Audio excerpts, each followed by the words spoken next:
Good evening, everybody. Good morning, good afternoon. Depends on where you are. For example, Paul, where is it? Late afternoon or early evening? 2 p.m. So it's afternoon. Kimi and Awesome, it's early evening, right? Yeah, early Yeah, evening for them, yeah. early Yeah, evening. yeah, early evening. Then Casey, when he joins us, he'll be tomorrow. Ah, He's already in. He's ready tomorrow. So for when Casey comes in, we'll tell him happy Monday. But anyway, guys, the big debate. We are here. We are back. Kimi, good to see you, man. You've been missing in action the last two shows. Yeah, it's nice to be back. It's nice to be Mhm. back. I've been away handling personal issues, but it's nice to be back. Good, good. And we have Awesome FC who's here. Awesome has joined this gang of unfiltered talk. So how are you, Awesome?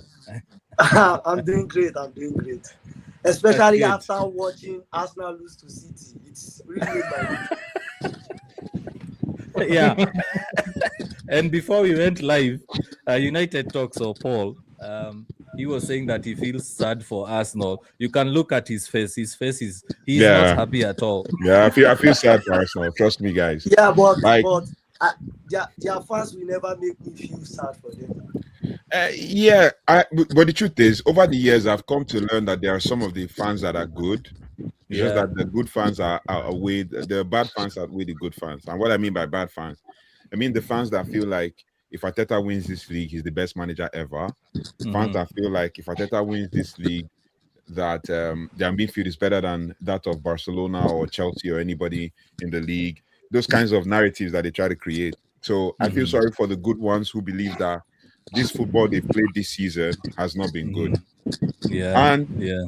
I know I don't want to toot my horn yet because we've not gotten to the end of the season.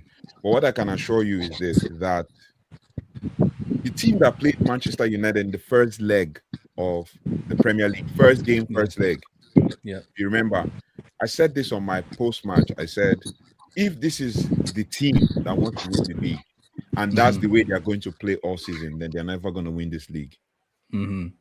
I don't want to say I said so, but I can always recall and bring back the video, right? But the truth Yeah. is, I feel sorry Mhm. for them because they've built on a project for years. Yes. They've True. built on that project and built on that project, and to not see it reach its end is a huge concern. Yeah, yeah, it is. It is. So, gentlemen, as usual, unfiltered, I'd like to request that we mute our mics when it's time to speak. You can unmute because of background noise. And as we are discussing, the fans are already coming in to the chat. For example, on TikTok, we have United 08. He's saying the world has been saved. The world has been saved. And So, football is yeah. justified, I believe. Yes, yes, in terms of football, but the Strait of Hormuz is still closed. So unless unless the supreme leader of Iran is a Man City fan, then he'll be too happy to open it. So first order of business, let's start with the prodigal son who went missing for 2 months. Kimi, Kimi, last night big game, injury crisis, defensive crisis, but Carrick was able to pull through. Uh, yes.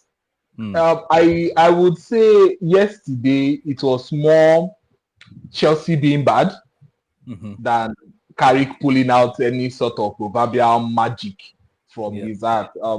Let's not deceive ourselves. Over the last 5 games, I don't want to sound negative, but over the last 5 games, it has not been pretty. Bro, you Um, gotta be unfiltered. Just be unfiltered. Say it. Be Say it as it unfiltered. is. Don't Say be scared it. of anybody, bro. Yeah. It's the big um, debate.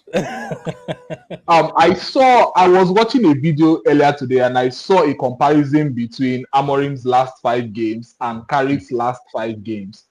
And the stats have not just been positive, Mhm. towards Carrick. But right now, we don't really care about the performance right now. Yeah. That is, if Mhm. Carrick is going to be the interim coach, right? What we need for an interim coach is Champions League qualification, and right now with the results, I think his job done, basically.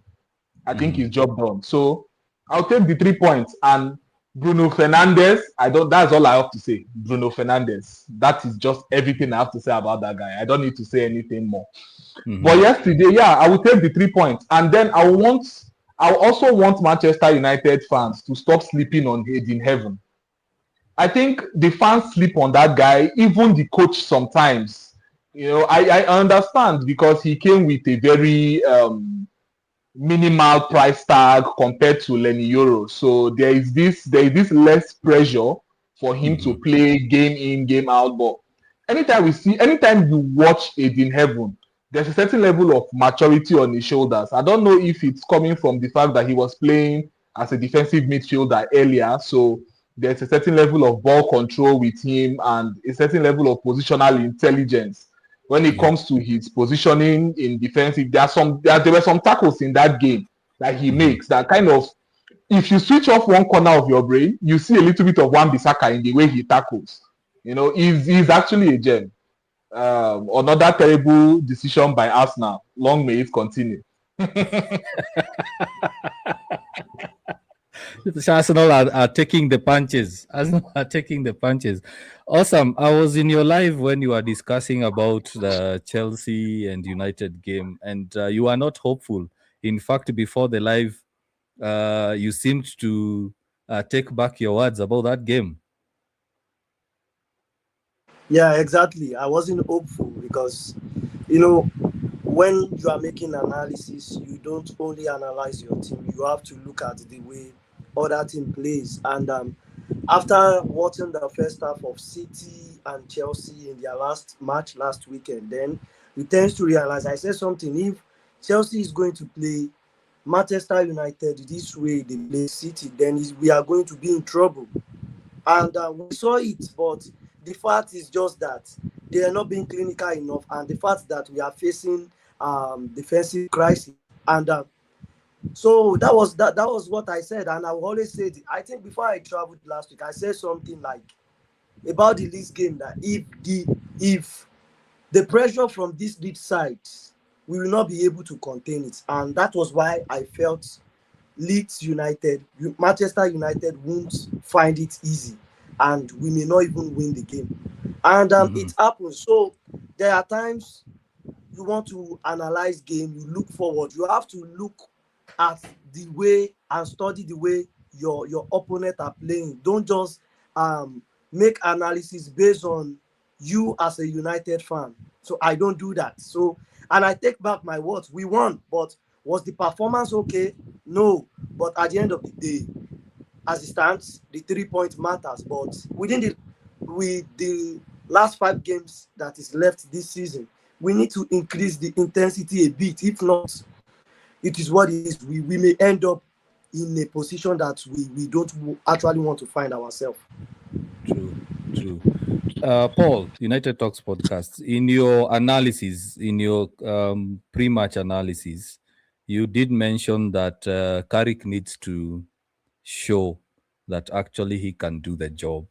And you did mention about the defensive crisis and Ayden Heaven needing to step up. And surely he did.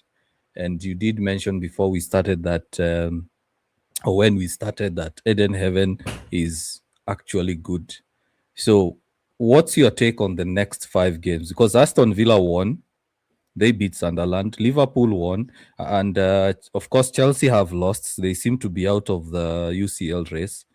What should Carrick do? Because clearly, as Kimi has said, there is an issue with intensity. United are taking around 30 minutes to settle down. So basically, yeah. In my full length pre-match analysis, I saw a stat somewhere that United tend to score goals towards the end of first half, beginning of second half, and the end of second half. In all the other pockets, maybe we'll score 1 goal somewhere. We rarely score goals early. We have a few early goals, and we've scored like most of our goals when the game is already far gone, probably when they've scored us or anything. So I was like very particular about Chelsea. Like I was confident about the Chelsea game at first because of the fact that one team is actually going up when it comes to like form, but we've been dwindling a little bit. And then the other team has actually dipped. Now, Chelsea had dipped a long time ago. They had dipped. Like, I'm surprised that the dip didn't come earlier, right? Because they've not really been good. When you look at their squad, you look at all the players they signed, look at the amount of money they spent. So I was confident that we're going to win 2-1. I knew that they were going to score us. I felt that they were going to score us because of João Pedro. And João Pedro is one player that has always scored against Man United from his Watford days to his Brighton days, and even even as a Chelsea player. And then also I saw that record that in 5 years or 6 years we hadn't scored at one at Stamford Bridge. Yeah. So I was like, wow, okay. Even when Carrick went there, he drew 2-2. Yeah. If you remember with Jadon Sancho and stuff. So I was like, okay. But I still was confident because of the form of Chelsea. Now, with Ayden Heaven, I've always said this since we signed him £1 million from Arsenal, that guy is a gem. Now, when Man United became interested in him, because I remember we got him and Dogo at the same time. When Man United were interested in him, I went and checked. And the truth is, sometimes I don't like watching highlights. Highlights are deceptive. Highlights will only tell you when the person is on the ball. But I watched highlights and I watched games, right? He's played in the past as an Arsenal Academy player. And I saw a talent in that guy. I saw the composure. I saw the maturity. And then he also has a good head on his head. A good head on his shoulders. He has his mom, actually guiding him literally. So I was like, okay, this guy is mature. And then when he came to Man United, the few times he played, I was like, this guy has some talent. And then I said, our futuristic centre-back pairing is Yoro and Heaven. That I have seen. Whether Yoro, because people have come out with the narrative that Yoro is injury-prone and stuff, but he's not. Yeah. Right? Now, I saw that a futuristic centre-back pairing of, if we're using a back two, is Yoro and Heaven. And Heaven will be on the left, Yoro will be on the right. And they're actually at the right age, both 20, right? So it was a good time, for him to come. But then, unfortunately, we would have seen that pairing against Chelsea, but unfortunately, Yoro got injured, right? So that was the confidence I had going into that game, knowing that Man United needed to win and Chelsea were down. A team that played the last 3 games, they scored 0 goals and they conceded 7. I'm like, if Man United don't score against them, then we are to blame, right? So that was actually the confidence I had entering that game. And but considering the intensity and with the last question you asked with the next 5 games, I'm caught in between because I don't know. We seem to do well a lot. We do well against lower teams. I mean, against higher ranked teams than lower ranked teams. Yeah. So, we face a draw specialist in Brentford, and it's going to be a tough one. Brentford have 5 draws. 5 draws, in the last 5 games. Yeah. So it's going to be really tough. Then we face a Liverpool that are dwindling. They are a bit of a shaky team. And then we face Burnley at some point. We face Brighton at some point. Yeah, let me get you the fixtures. Yeah. Let me get you the fixtures as they are. So on Monday, United play Brentford at Old Trafford, followed by Sunday, May 3rd. That is Liverpool, Sunderland away, Nottingham Forest at home, Brighton away, and that's the league. The league is done. So some tricky fixtures there, gentlemen. Brentford home. All 5 fixtures are tricky. Let's not deceive ourselves. Brighton tricky, Liverpool Brentford. tricky, Sunderland, Brentford, and what's the last game? Sunderland, Brentford, Brighton, Liverpool, Forest. Oh my days!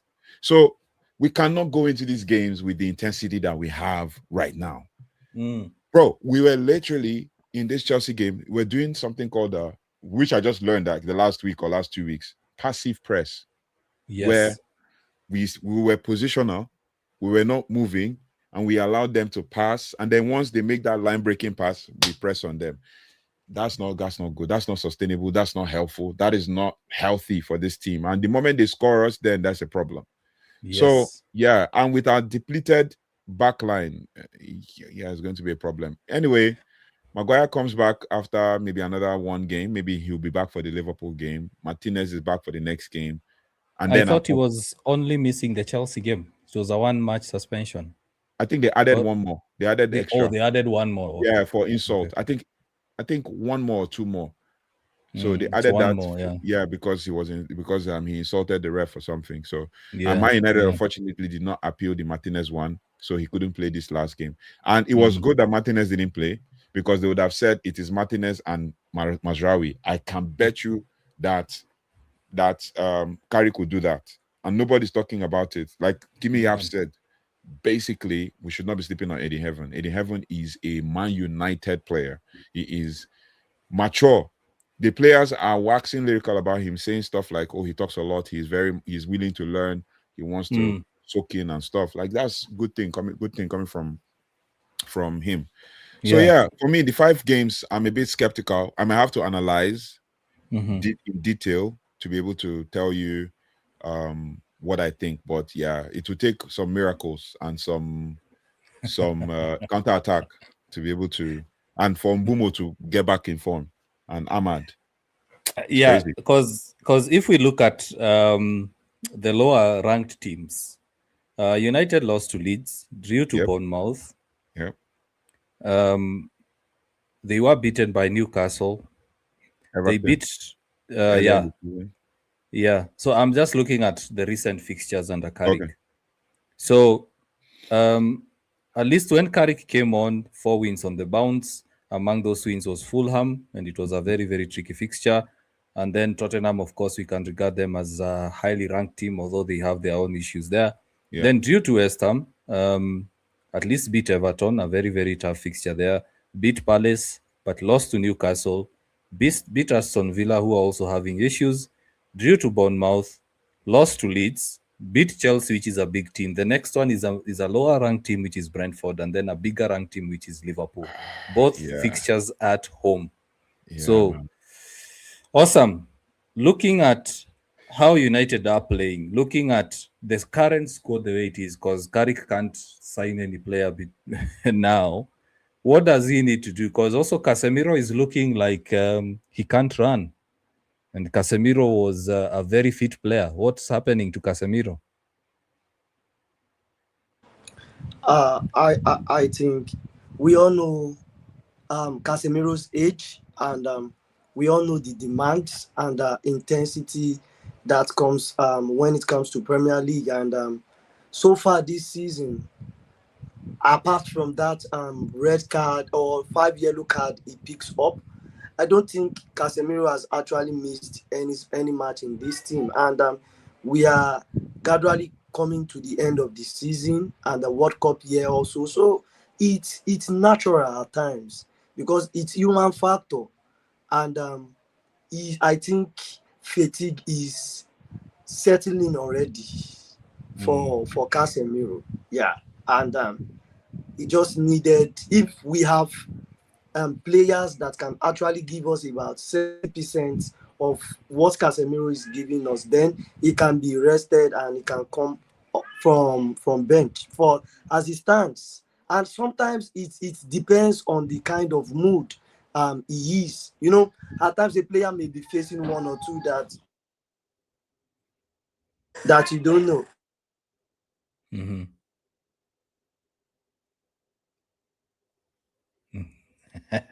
He's distracted. He looks mad. Don't throw stones. Don't throw stones. It's okay. It's okay. So I told her to go back.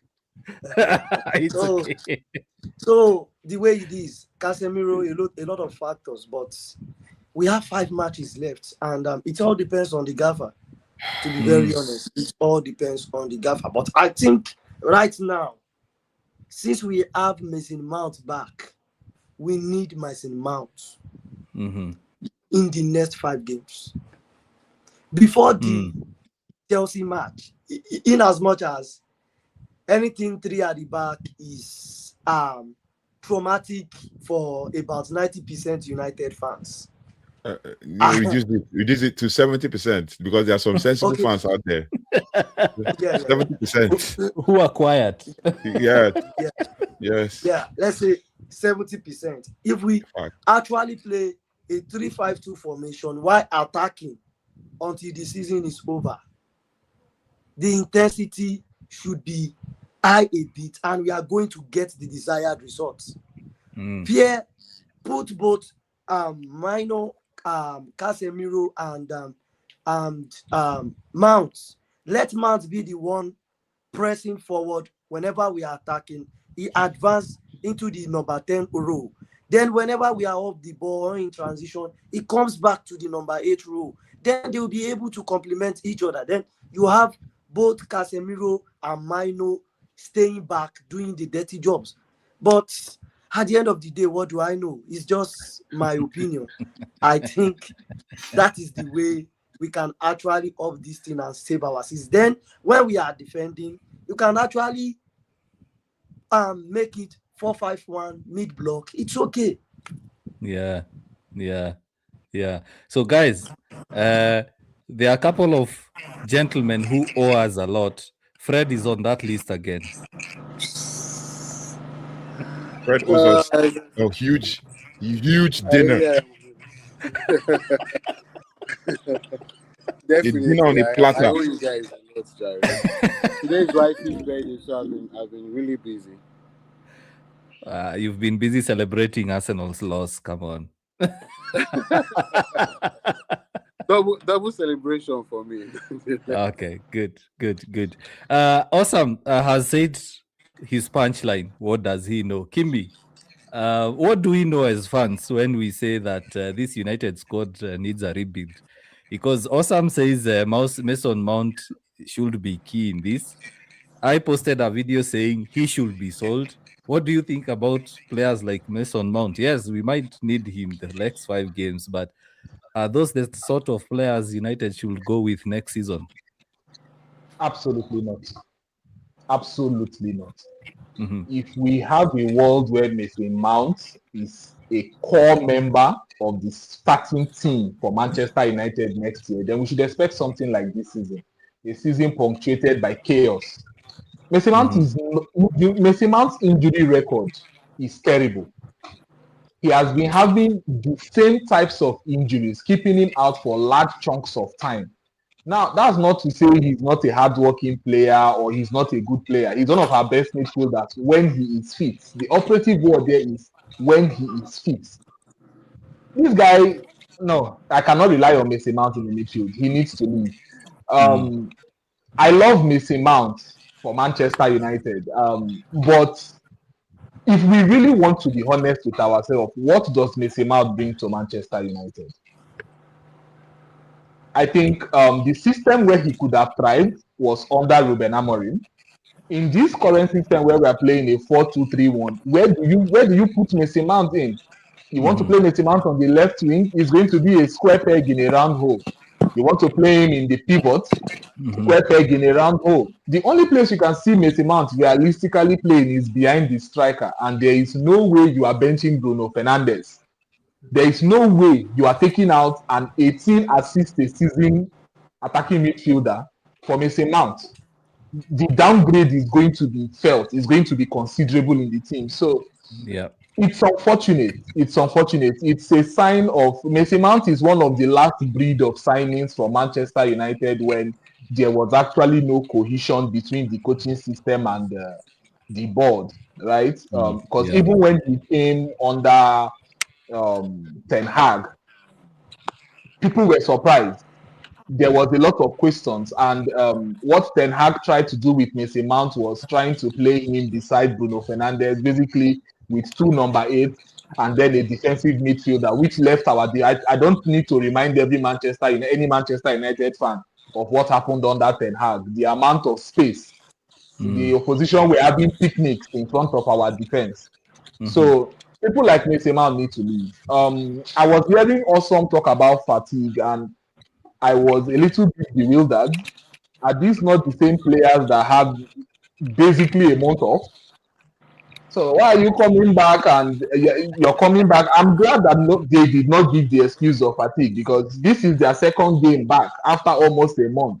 Yeah. I mean, even though Casemiro is basically a grandfather now in the game, not in real life, because he's not that old in real life, but in the game, he's an old man. Yeah. He should be able to play once a week. he should be able to give us at least 80 minutes of high intensity once a week. I think the problem is not physical. You know, UKG, I was on your live, I think in Yeah. February or so, and Yeah. we're discussing about this team, and I told you something. I said a Yeah. leopard does not change its spots. These players will eventually show themselves in the long run, and Yeah. that's what we've been seeing slowly. The euphoria, the constant praise, the adoration of the fans has died down a bit, right? It is becoming expected. You are now expected to win this game. You're now expected to go out there and give teams hell. What Yeah. are we noticing now? The performance levels have begun to drop yet again. The leopards, no matter how much you paint them, once they take a shower, their spots will come back. You can't change it. So I think that is the problem, because it's Yeah. surprising that we had the discussion about intensity under Ten Hag. We had the Yeah. discussion about intensity under Ruben Amorim. We had discussions about intensity under Jose Mourinho, mind you. We had the discussions about intensity under Ragnick. And we are still having that same issue, that same conversation, barely 3 to 4 months under an interim manager, Michael Carrick. Surprise, surprise. I think it's the least surprising thing that I have to say here, that these players, a lot of them still need to leave. And they will benefit from a clear vision. They will benefit from a clear vision. They need to know, this is my man. This is the Yeah. man taking me into battle next year. I need Yeah. to work hard. I need to fight for this man because I'm fighting for my place next season. You will also notice that performance levels will drop the closer we are to the end of the season, because people begin to check out. I think also mentioned an excellent point where he talked about the World Cup. We are a few months Yeah. away from the World Cup. Players will begin to check out. I'm not going to mention names, but I have some players in my mind that will start checking out mentally because they need to have that hope. Why are you too reserved? Why are you too reserved, man? We are never reserved in this the big debate. I'm Mention just names. coming back from vacation, so I'm yet to settle into the groove of things. All right. But I'm going to point one person, Luke Shaw in particular. Performance levels will drop. That man has shown before that he's somebody that is always already he's showing it. I mean, versus Leeds, where was he? Over Manchester United, he prioritizes England over Manchester United. So I think the issues with United is not physical. It is not. It's not physical. The performance against Leeds was dreadful. You cannot chalk it down just to lack of match sharpness. No. The performance against Chelsea was not up to speed. Like I repeat myself again, it was more about how poorly Chelsea played yesterday than how well we played. It was more like a battle of two tired people. The person that can just push himself a little bit will win, and that was what happened yesterday. And of it's course, really unfortunate. And of course yesterday's game. Yes. Yeah, and of course the crossbar had more saves than the goalkeeper. Thank you.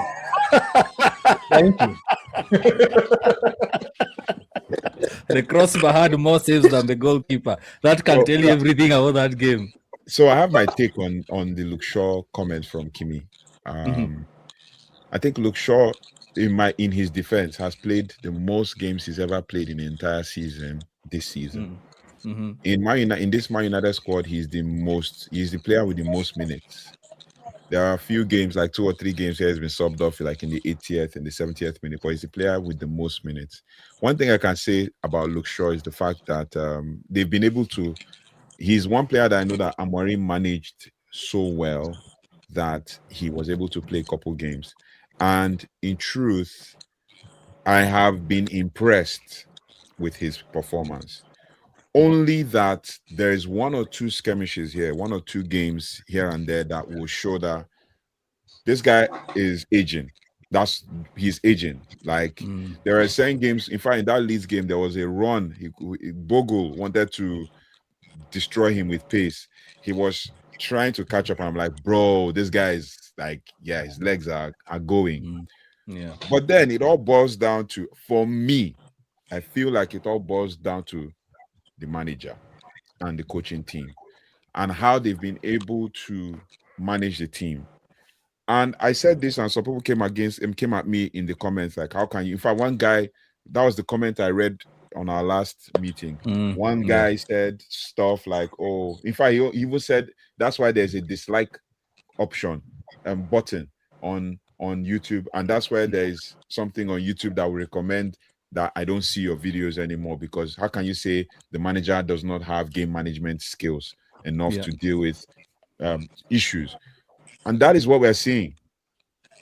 Like Kimi just said, the intensity is garbage. We literally cannot, like, it felt like we cannot run. We could not run in that Chelsea game. We felt like we couldn't run again. It's Leeds, bro. Leeds will always run their socks out. But we couldn't run. We couldn't. So for me, in defense of Luke Shaw, I feel like he has been managed well by Ruben Amorim, but then the intensity has dropped, so his speed has also dropped. Right? That's what I feel, because Ruben Amorim will know how to manage him. You know how to tell him, this is how you can angle your body. This is how you can run. This is where you should run to. These are the areas you should cover, to be able to cheat a little bit, to be able to handle what he has with his body. But I mean, for me, I feel like the whole thing is falling up. Like, isn't it ironic that we were healthy for the most part of the season, and then we get to this part of the season, and then we just have a crisis. A crisis, yeah. So I want to pull in Fred now. I think Fred is now settled. He was checking his account to see whether money will be enough to buy the huge dinner. Him and KC owe us a lot. Anyway, I'm seeing some comments here. Let me go through some of the comments. Big up everyone who's posting comments. Let me start with TikTok, then we'll go to YouTube. Good evening, guys. This is from Shadonal. Good evening, guys. The Water Bottle Club has done well. United 08 is saying Burnley will be slapped on Wednesday. Well, Burnley are specialists in draws. Let's see how it goes. Someone says they have no name. It's just 3 ellipses. Says that let's all laugh at Arsenal. Well, tomorrow will be a good day in the office. Tomorrow will be a good day in the office for that. And then Dark says, before Dark, there is King Voices is saying Carrick is just not the man. Hold that thought, guys. I know you want to respond. Hold that thought. We are coming to the manager discussion shortly. Franco says, let it all work out. That's true. In the end, everything has to work out. And then Dark says that, what did we expect? Where did the comment go? We did not have any of our center backs. What did you expect? So, Fred, that is a question I'm throwing to you. According to Dark, Manchester United did not have any center back. So it seems that Ayden, Heaven, and Mazraoui were midfielders in that game. Oh my God. Well, as regards that, I don't know why anybody will come up with such an excuse, because it's fallacy. But moving on from that, like what Kimi said, we've been struggling with intensity, maintaining the pace for a long while since Mourinho, and it's sad that we are back to square one after Amorim has left. He was trying to build on that intensity, maintaining intensity through a couple of games, not playing one game and your intensity is very high, and then the next game we don't understand what you are doing. But with Carrick, it's even worse, because it's more or less like, you know how we are going to approach the game from the first half. We are not ready to come outside. We are not ready to put any pressure on the opposing team until the second half. But our second half against Chelsea was nothing to write home about. As much as I do not expect anything going on for Manchester United anymore, I was sad watching the whole second half. I was on my feet. I was wondering what was happening. When is the manager going to make a change? What is he telling these boys? Why are they so relaxed, inviting the pressure from Chelsea all through the second half and waiting for one counter, which was not going to come? I would say we were lucky to even get the win, because if Chelsea was a serious team, which I don't think they are serious, they would have gotten a goal or two. And like you mentioned, the bar made more saves than our keeper to show you how unserious Chelsea were. So I don't know. I don't know how we are going to do that. I don't know what Carrick is doing. I don't even know what the players are doing.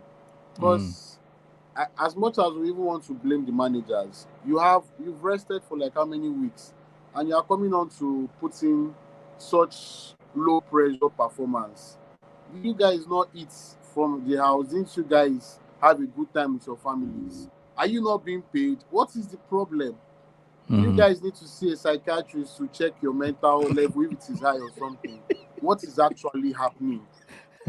Let's Good know. questions. What's your Yeah. problem? Because as in, we can't expect a high pressure game like for like 20 minutes and then the remaining 70 minutes we are wondering where the same players who gave us such performance went, and then we are hoping on God and inshallah that, oh, let's win this game.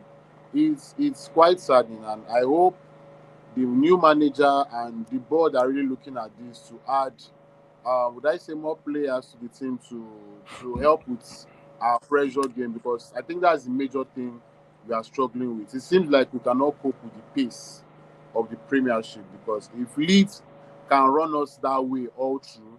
I was watching Bournemouth, which we are going to play against, and now they were running round the whole field through the whole game, and I was like, God, is it Maguire or Mazarawi that is going to do all this all through the game?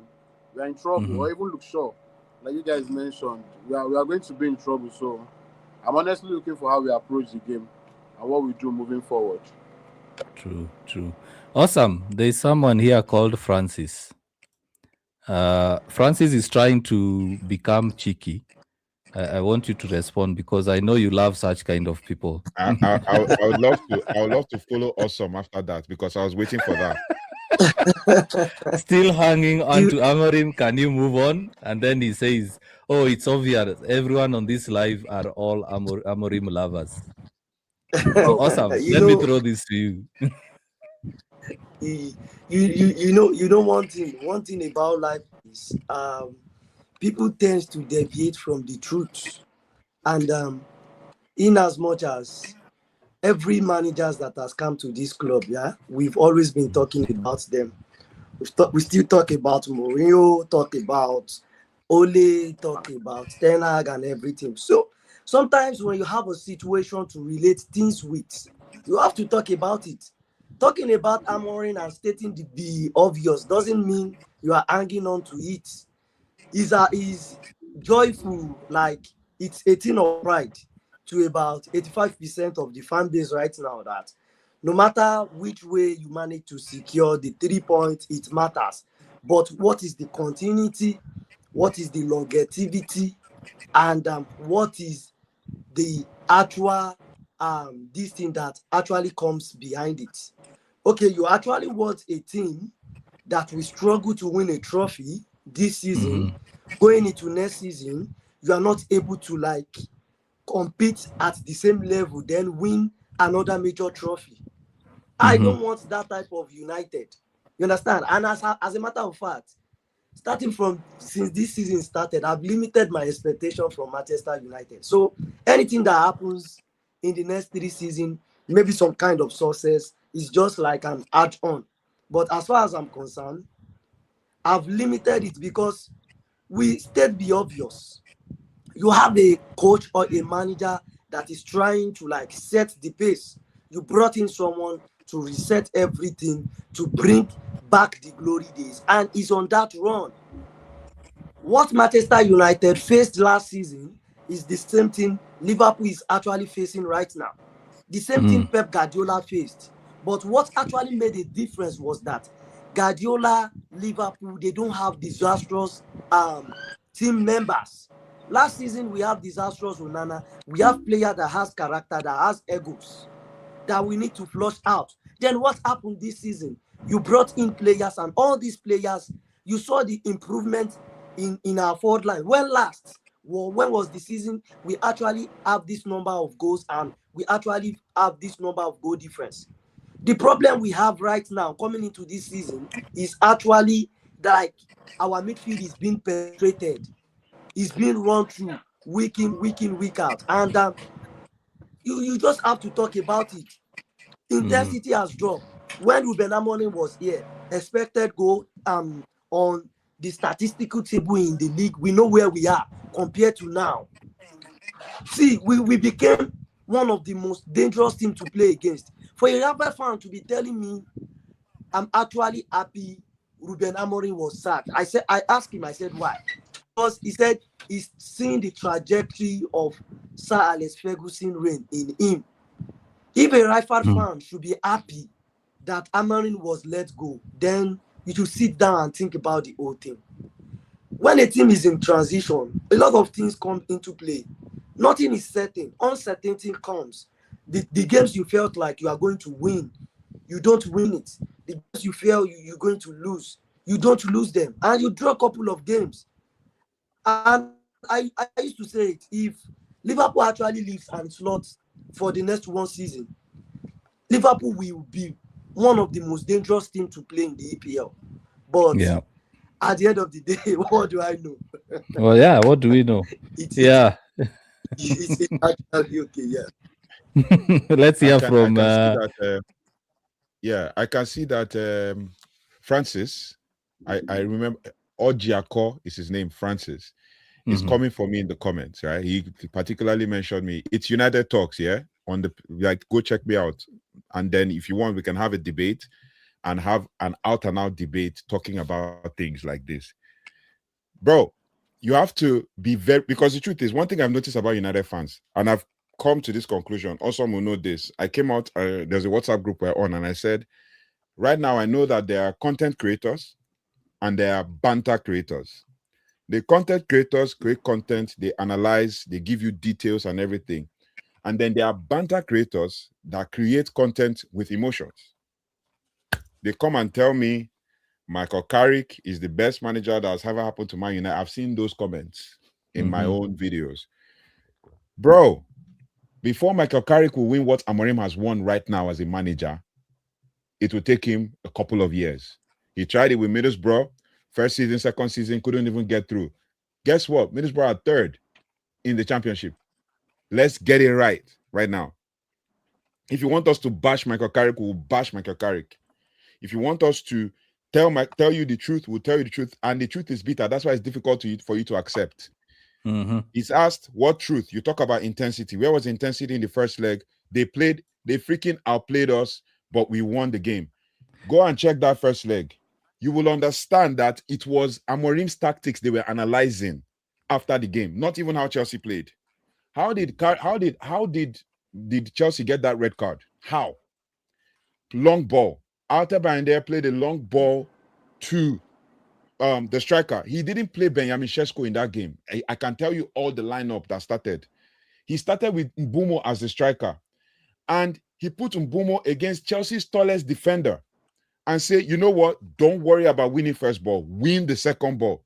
I remember the Sun came out and did a full analysis on that. Ayden played the long ball. There was intensity. What are you trying to tell me?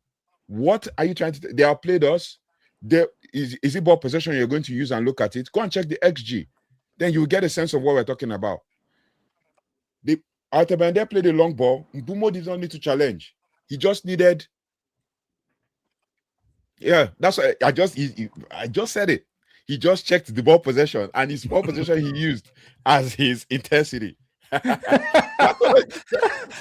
know you. You see, United Talks. One thing, in fact, last night I was on a very long live, and I told the fans they usually have a habit of contradicting themselves. Bro, they have a habit of contradicting themselves. Yeah. Because just to cut you short. Yeah, no worries. When the moment I don't remember whether it's you or it's you who, when you are talking about Luke Shaw and Amorim helping Luke Shaw. Yeah. You are making a very positive point about Amorim helping Luke Shaw. You are making your observations. Yeah. Before that, Kimi mentioned Erik ten Hag. Kimi mentioned Mourinho. Why did he not come here in this comment and add those names? Yes. So that you see how these guys usually infuriate me. Kimi has mentioned Erik ten Hag. He has mentioned Mourinho. Fred has mentioned Mourinho. Osam has mentioned Mourinho and Eric Ten Hag, but he comes on and says Amorim. So this is what I'll say as you finish your point. Yeah. Let me land. Let me land. That's what I usually hear you Nigerian brothers say. Let me land. Yeah. Bro. This is classic attention seeking and superiority complex. Facts. Classic superiority complex and attention seeking. We've mentioned Amorim amongst other managers, but he decides to bring on the Amorim debate. And I like what Osama said. You have to refer. We are referring between a manager who was there before and a manager who's there now. Even when Ole was here, we were comparing Ole and Mourinho.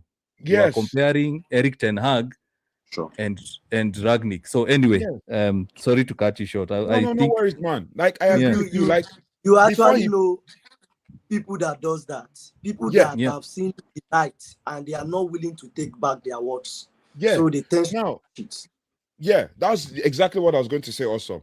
Now, the truth is, he goes and checks and says, I've checked it. It's ball possession. And I already said it. I said they'll go and check and tell me it's ball possession that they used to determine how they outplayed us. And it's similar to that of yesterday.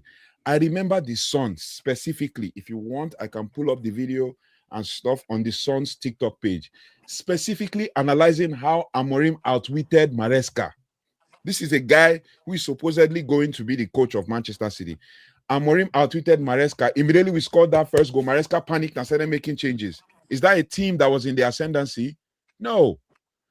They were talking about how Amorim played, used the long ball tactics. I remember I made a video that he played over 30 long balls in that game. I remember that video. I remember the stats and I put beside me and everything. Like, what is there? Where's the lie when the stats are there? Evident. He played the long ball. The Chelsea defender won it. I think it was maybe Adarabioyo or somebody that won it, or Chalobah hit the first contact, and then who took the ball? Bruno. He played it out wide to Ahmad, who found what's his name? Mbumo, who already started making a run. In basketball, you call it screen and pick and roll. You call it pick and roll in basketball, where the first ball hits the ground and then that person that created that screen starts making the run. That was what Mbumo did.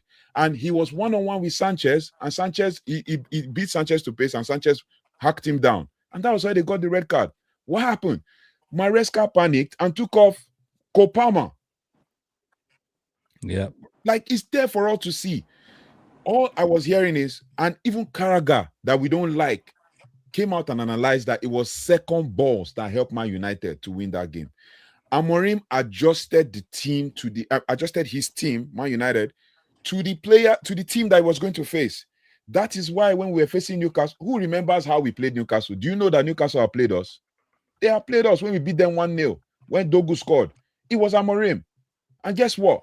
The same Newcastle that Amorim beat is the same Newcastle that beats Man United. What are we talking about? Under Michael Carrick.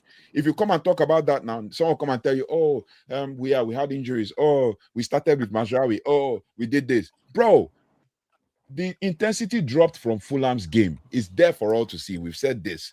That Man United beat Fulham is that we had to counter them. The intensity dropped from Fulham's game. We still had the same. Cunha has said it out. He said it multiple times that we still defend the same way we defended under the last manager. Once you say Amorim, everybody's triggered. They're like, yeah, he's a bad manager. Listen to this. I like this gentleman, or is it lady? I'm not sure whether to call him or her. Let me call them Duck. Yeah. He says, I remember when we beat Fulham, this Baba talk say it's not good. Have you not say the same thing? We beat Arsenal, talk say it's not good. Pull up the video where I say the performance was not good. Yeah. We beat City, the same man talk say Carrick not do anything. I just not understand. Go back, bring that video. Yeah, pull the video where I said it's not good. Pull it. Because one thing I've come to understand about this, and Osam is very, very measured when he's talking about this. I'll say it as it is. Yeah. I don't care whether you agree with my opinion or not. It's my opinion. If you bring don't like it, bring facts. Yeah, if you don't like it, for example, Francis is saying you can just set up a live to speak about Amorim. You are the one who has digressed this discussion from You what you brought are Amorim. discussing. You brought in Amorim. Now you're acting as if we are the bad ones here. As I said, attention seeking, superiority complex, similar to a guy like Dak. Dak, you always disagree with what I know Dak. Yeah? I know Dak very well. I know Dak. He disagrees with everything I say. He knows Dak. UKG, that is rage baiting you. Don't take anything that takes seriously. It's a professional rage baiter. Remember, I started by saying I love him because he always disagrees with everything I say. Then he always comes back to the live. So if I'm that bad, why come back? That is our Dak is a professional rage baiter. That's all I'm going to say. You will show him the facts. He will still tell you, no matter what you are going to tell him, he will still not agree to it. There was about 2 months ago, we are in a live stream for over 7 hours. I think from 9 p.m. to like past 3 in the morning. We gave you facts, we gave you everything, but that will still tell you. Yeah. I'm still not going to go with it. I mean, I've seen somebody come out and say Liam Rosinho has opened his eyes to the truth that he regrets supporting Amorim, he regrets backing him and all of that. After Liam Rosinho had like 5 wins. Hello, speak about Liam Rosinho now. Let's hear it. Now on the matter of intensity, listen to this. Carrick versus Amorim. 10 pass sequence. In a 10 pass sequence, direct speed has gone down 0.01 point, and Carrick is 1.83, and Amorim is 1.84. Passes per sequence, and Carrick 3.94, and Amorim 3.42. So that means they are playing less direct. Yeah. Sequence time, 10.42 up from Amorim's 9.03. So that means that per passes, they are taking more time for passes to go to attacking areas. So I'm sorry to cut you. That's Michael Carrick's philosophy of safe first pass. So he makes the safe first pass. So when you look at passes, like for me, I don't judge players by passes. I judge players by what you do, forward passes, not if you say passes overall, where were those passes? In our defensive third, in our own half, or in the opposition half? Last game, we had 0 touches in the opposition half for the whole of second half. Bro. Continue your say. Yeah, now Amorim, this is now the article from The Athletic, and I remember last time I read the article to you guys. Amorim unmistakably moved to a faster, more direct style of play at the start of the season, and that tempo has barely dipped under Carrick, going from 1.84 meters per second to 1.83. So there is a dip. Now, Francis is asking about the win percentage. So the win percentage, because I know his argument, he wants to bring in last season and this season. I won't waste my time going to last season and this season. The fact remains, United have 58 points. Of those 58 points, Carrick has only won 26 of them. Let that sink in. Let's stop behaving as if Carrick took United in 20th position with 0 points, and all of a sudden United have 58 points. No. So I'm not going to give attention to these attention seekers anymore. We need to move on to the discussion. Let me bring in Fred. Let's move on. There's no point. You can just pee and go to sleep. Otherwise. Fred. Now, Carrick, Nagelsmann, Areola. These are the names that have been mentioned by Manchester United. And as we've seen, guys are sensitive when you give the truth. So don't hold yourself. Just speak the truth. Given the choice of Carrick, Areola, and Nagelsmann, who will you go for? Assuming you've sat in that boardroom, you're discussing about the next manager. Because Ancelotti saying no, Tuchel saying no. It seems that Enrique is also signing a new contract. So the 3 names that have been mentioned, Nagelsmann, United have gone to Germany to have talks. Areola has already said he's leaving Bournemouth, and Carrick. Fred, go. I would love to stick to the options they are just there. They are not sitting well with me. But if I was to make a pick, it would be between two persons, Rosenor and Nagelsmann. I would say Rosenor because he has been in the EPL. He understands the EPL. Sorry, did you say And Rosinho? Yeah, I think so. The Bournemouth Iraola. manager, yeah. Iraola. Sorry. Yeah. He understands the EPL and he knows the expectations of the EPL. Now, my problem would be: is he going to come and be the manager, or is he going to be the coach? Compared to the capacity he has at Bournemouth, is he going to be the manager, or is he going to be the coach? Is he going to be supported in the transfer market? Because we can't keep getting new managers and they want to come with an ideology of how to play, but without proper support, and then we expect results. I gave an analogy in Awesome's life the last time. I said Manchester United is like someone trying to build a house. You have a plan to build a house for 5 years with a certain amount of salary, but then you're expecting that you finish that house in 1 year with that same amount of money coming in.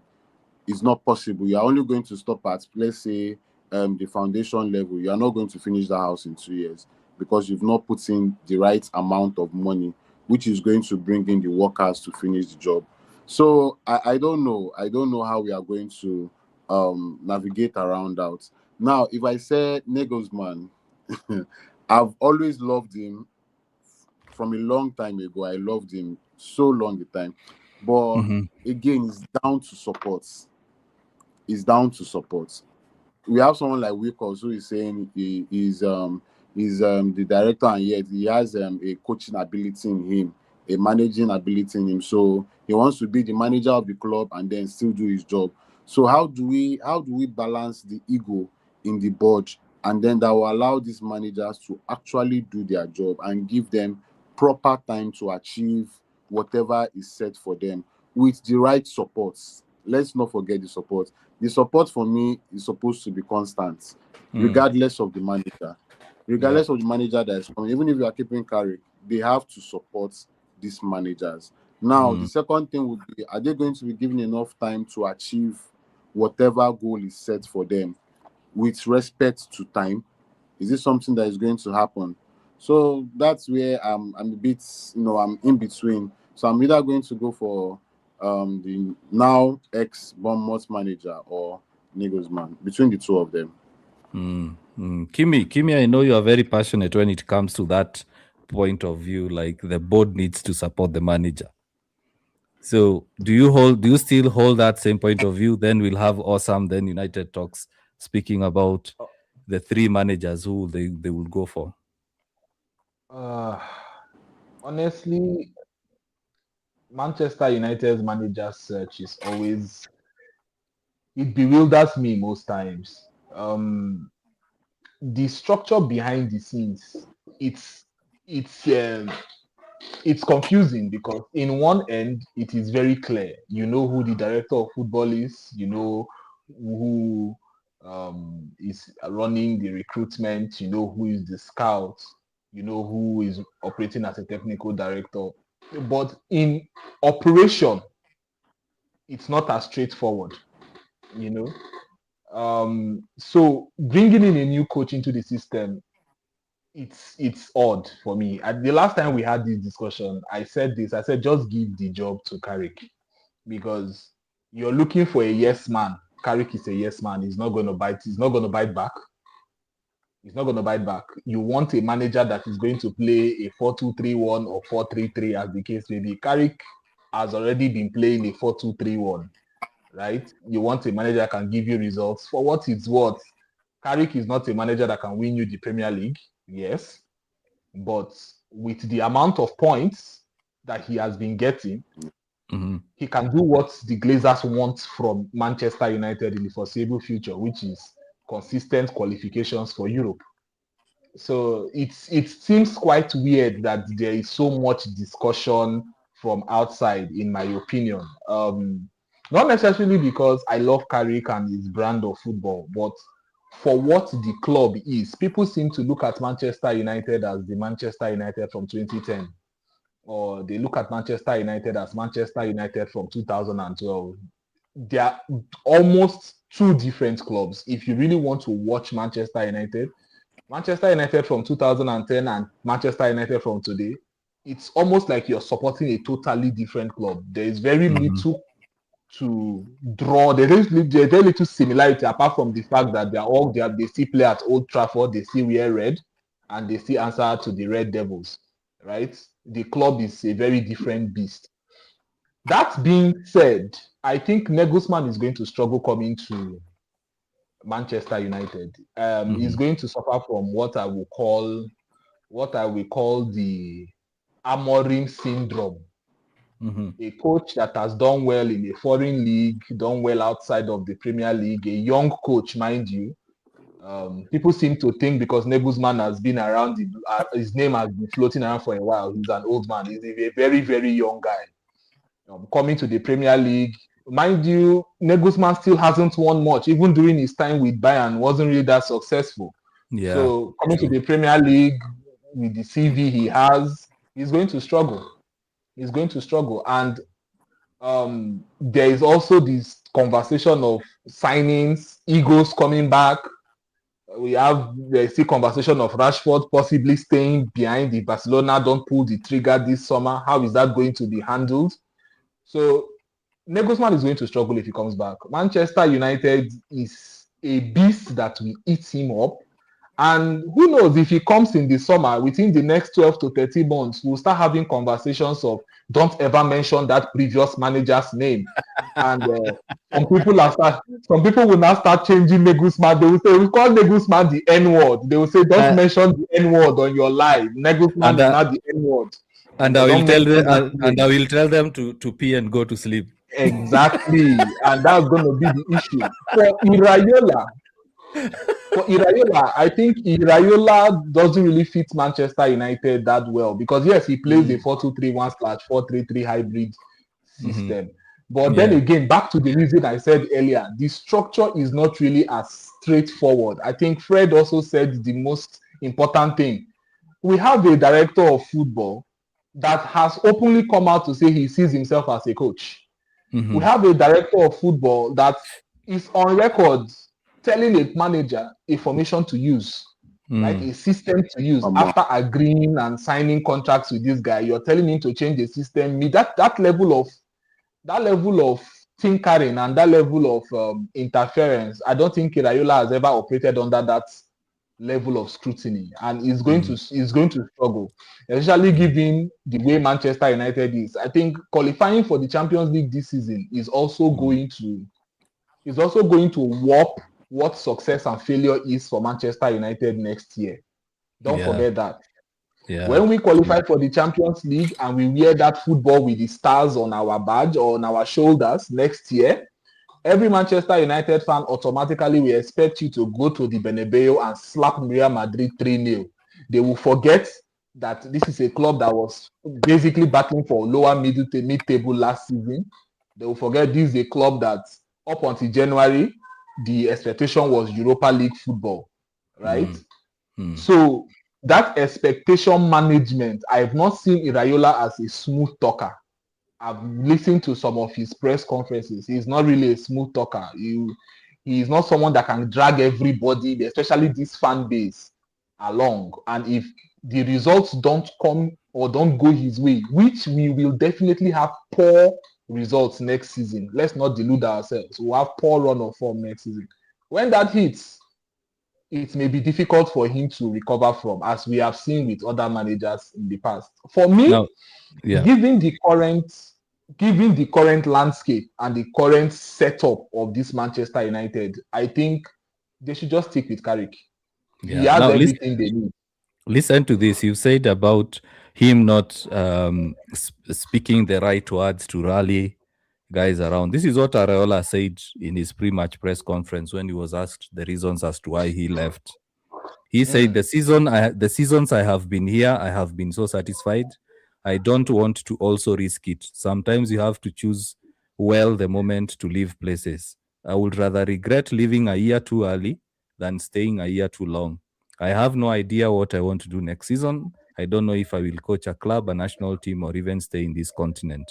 I genuinely do not know what will happen, and I'm in no rush to decide. Now, the media did not focus on those words, but if he was a United manager, what do you think the reaction would have been? He's afraid he's going to lose. He was you will see the headline. United to struggle next season, so I decided to jump ship. Iraola. That's going to be, and I will tell you one of the people that will put that up there: Manchester Evening News and The Sun. Simon Stone of BBC. Simon Stone of BBC. Samuel Lacoste. And then yes, you will see them. You will see them. United manager predicting incredible fall off next year, so he left. Or United to fall off the cliff. To be a United coach, you have to be somewhat of a politician at this point. I think that is just it. You have to be incredibly media trained. I think that's where Mourinho excelled. Mourinho was meticulous with everything he was giving to the press, both good and bad. He knew how to use the press. For this, at this point, I think Nagelsmann and Iraola, they are not really the best option for this club. While I do not agree with giving Carrick the job, I think he's the best option. He's not going to complain, like I said earlier. Whatever you give him, he's going to be grateful. This is the biggest job he has gotten, and probably the biggest job he will hope to get with his CV. So why is he going to complain? Why is he going to rock that boat? Right? Yeah. And if any issue comes up, he's going to do what Abeloa is doing at Real Madrid. I am responsible. It is my fault. Don't blame these players. Blame me. Thereby also helping the club preserve their assets. Right? So all of a sudden, it's no longer nobody will remember that Rashford was not playing too good at Barcelona. Remember, he has scored he hasn't scored a goal in almost 10 games now at Barcelona. Nobody will forget that. Nobody will forget that. Everybody will be like, Rashford tore things up at Barcelona last year. This season he's not playing well. It's Manchester United, it's Carrick. And Carrick, much like Solskjaer, from what I've noticed, is going to say, it's my fault, put the blame on me, and it will be easy for him to leave. And also, guys, let's not forget the financial part of this. Remember, our club is skint. Nagelsmann is going to cost a pretty penny, right? It's going to cost a pretty penny to poach him. Iraola is leaving Bournemouth now. If his contract is not, I think his contract is expiring at the end of this season, right? Yes. Okay. Now he's going to require a proper signing bonus and some other things for him to come as a big name manager to the club. At least his recent CV is impressive. I don't think Carrick is going to require that much. Number two, for PR purposes, Carrick is a well-loved ex-player at the club already. You've already gotten a huge chunk of fans on your side for that. You're getting an ex-player. You've already gotten the ex-player brigade, people like Rio Ferdinand and co on your side. And you know those men, when they speak, people listen. So they can come up with one chant or the other. I think now the new one is, it's Carrick. I think that's the new one that is trending. So there's already a chant for him going on. So we don't need to. I think all the first is you are behind. It's not Carrick at the wheel. Carrick, that was for Ole.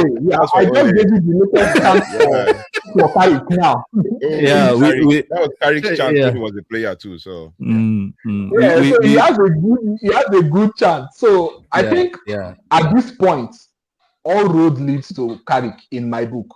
If I were to be in the board, I will give Carrick. I don't have anything to do.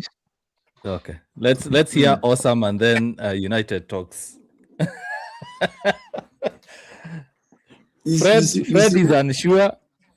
Kimi says Carrick, so it's you next. You see, I will start with this. No matter how you want to cover a smoke, the flames will still come out. And you see, that cane you used to discipline the first wife will actually be used on the second wife. And you see, the It's weeds, giving us Yoruba adages left, right, and center. Yeah. Proverbs, wise words of marble. you see, when weeds are actually growing and you fail to like take them out, it multiplies. And True. what More. happens to United actually first addressing the weeds in the club, and it's as if they are not seeing it. And a good club that meant good, that is projecting to win the league by 2028, which I didn't really see that coming into realization. I stand to be corrected. You still have Jason Wilcox as your sporting director. We have a long way to go. And when you talk of Carrick, Nagisman, and Iraola, I think after Ruben Amorim left, they came with 3 core criteria for actually for the next manager. It is good and quality football, must be able to play with youth and academy players. Then the third one is Premier League experience. And in as much as I see most of these things as some sort of distraction, they tend to push all these things to make us feel they are working behind the scenes, and they've actually made their decisions already.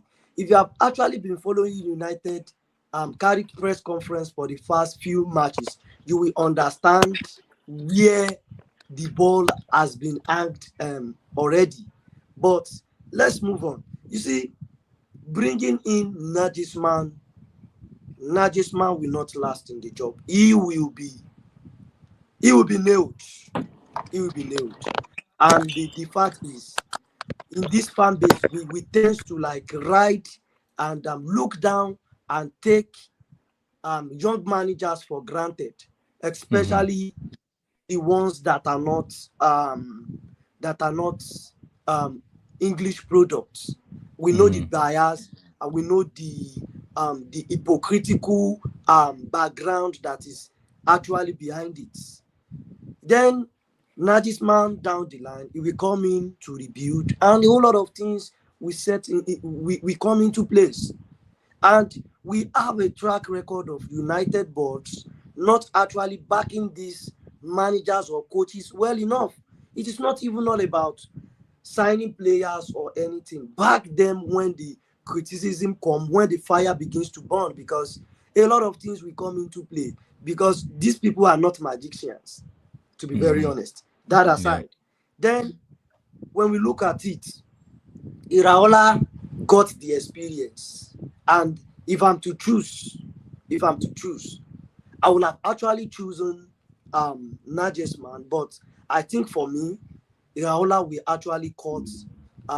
He will make the list first, because he's Premier League proven, he's conversant, and he's familiar with English media. He knows the game.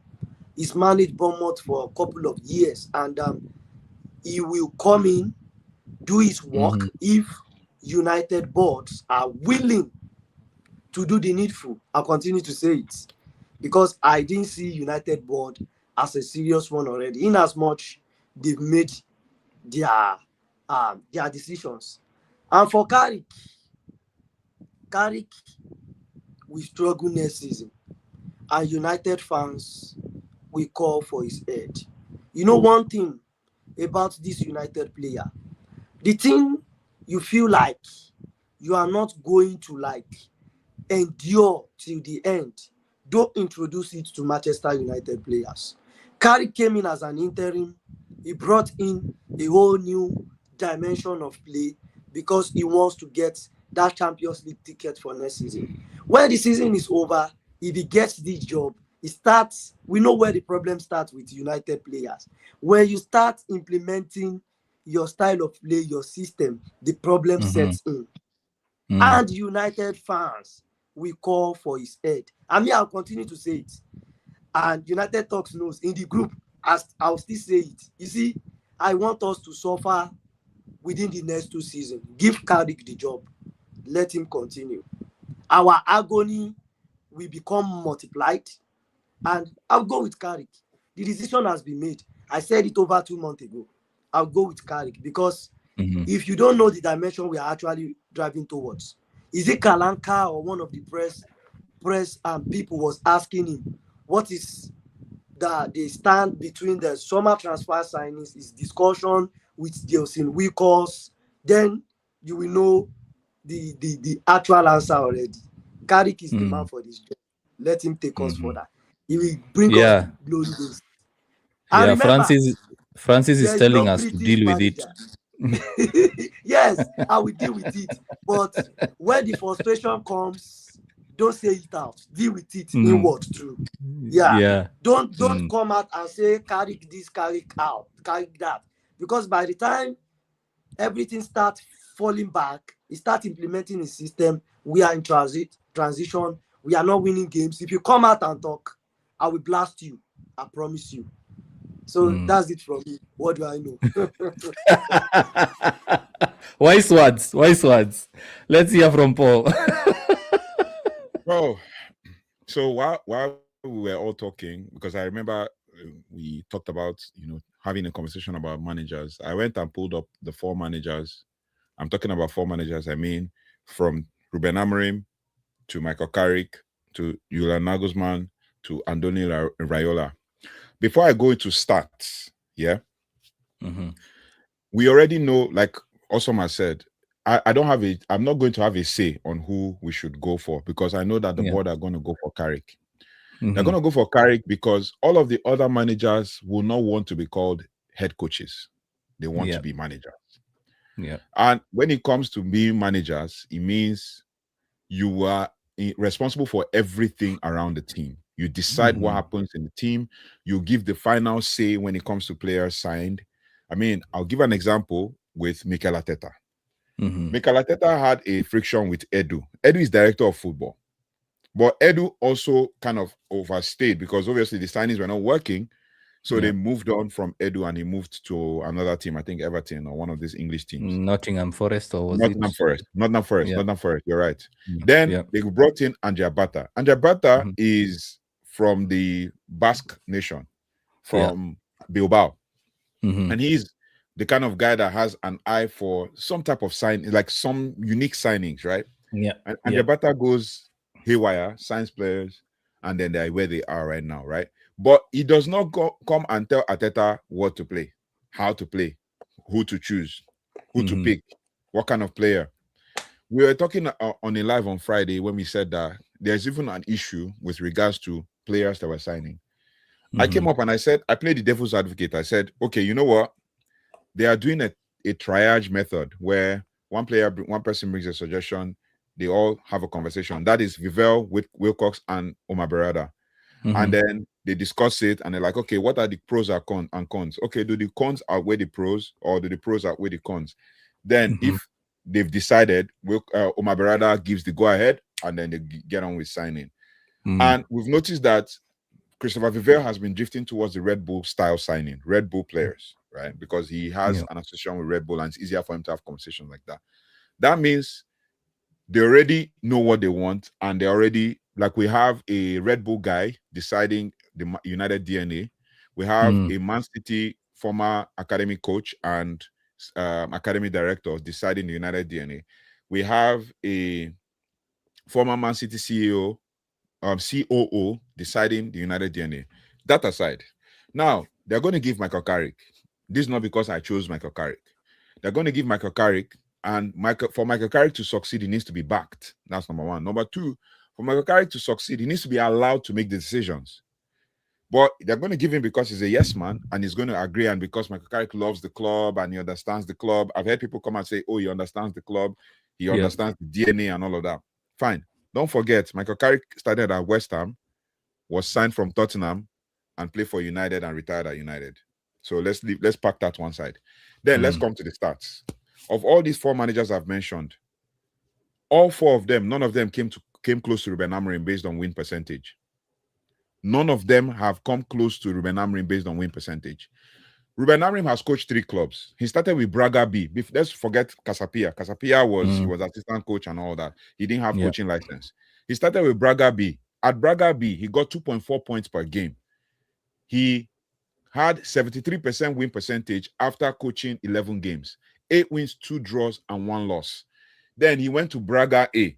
That's the Braga first team from 2019 to 2020, December 2019 to March 2020. That's half the season.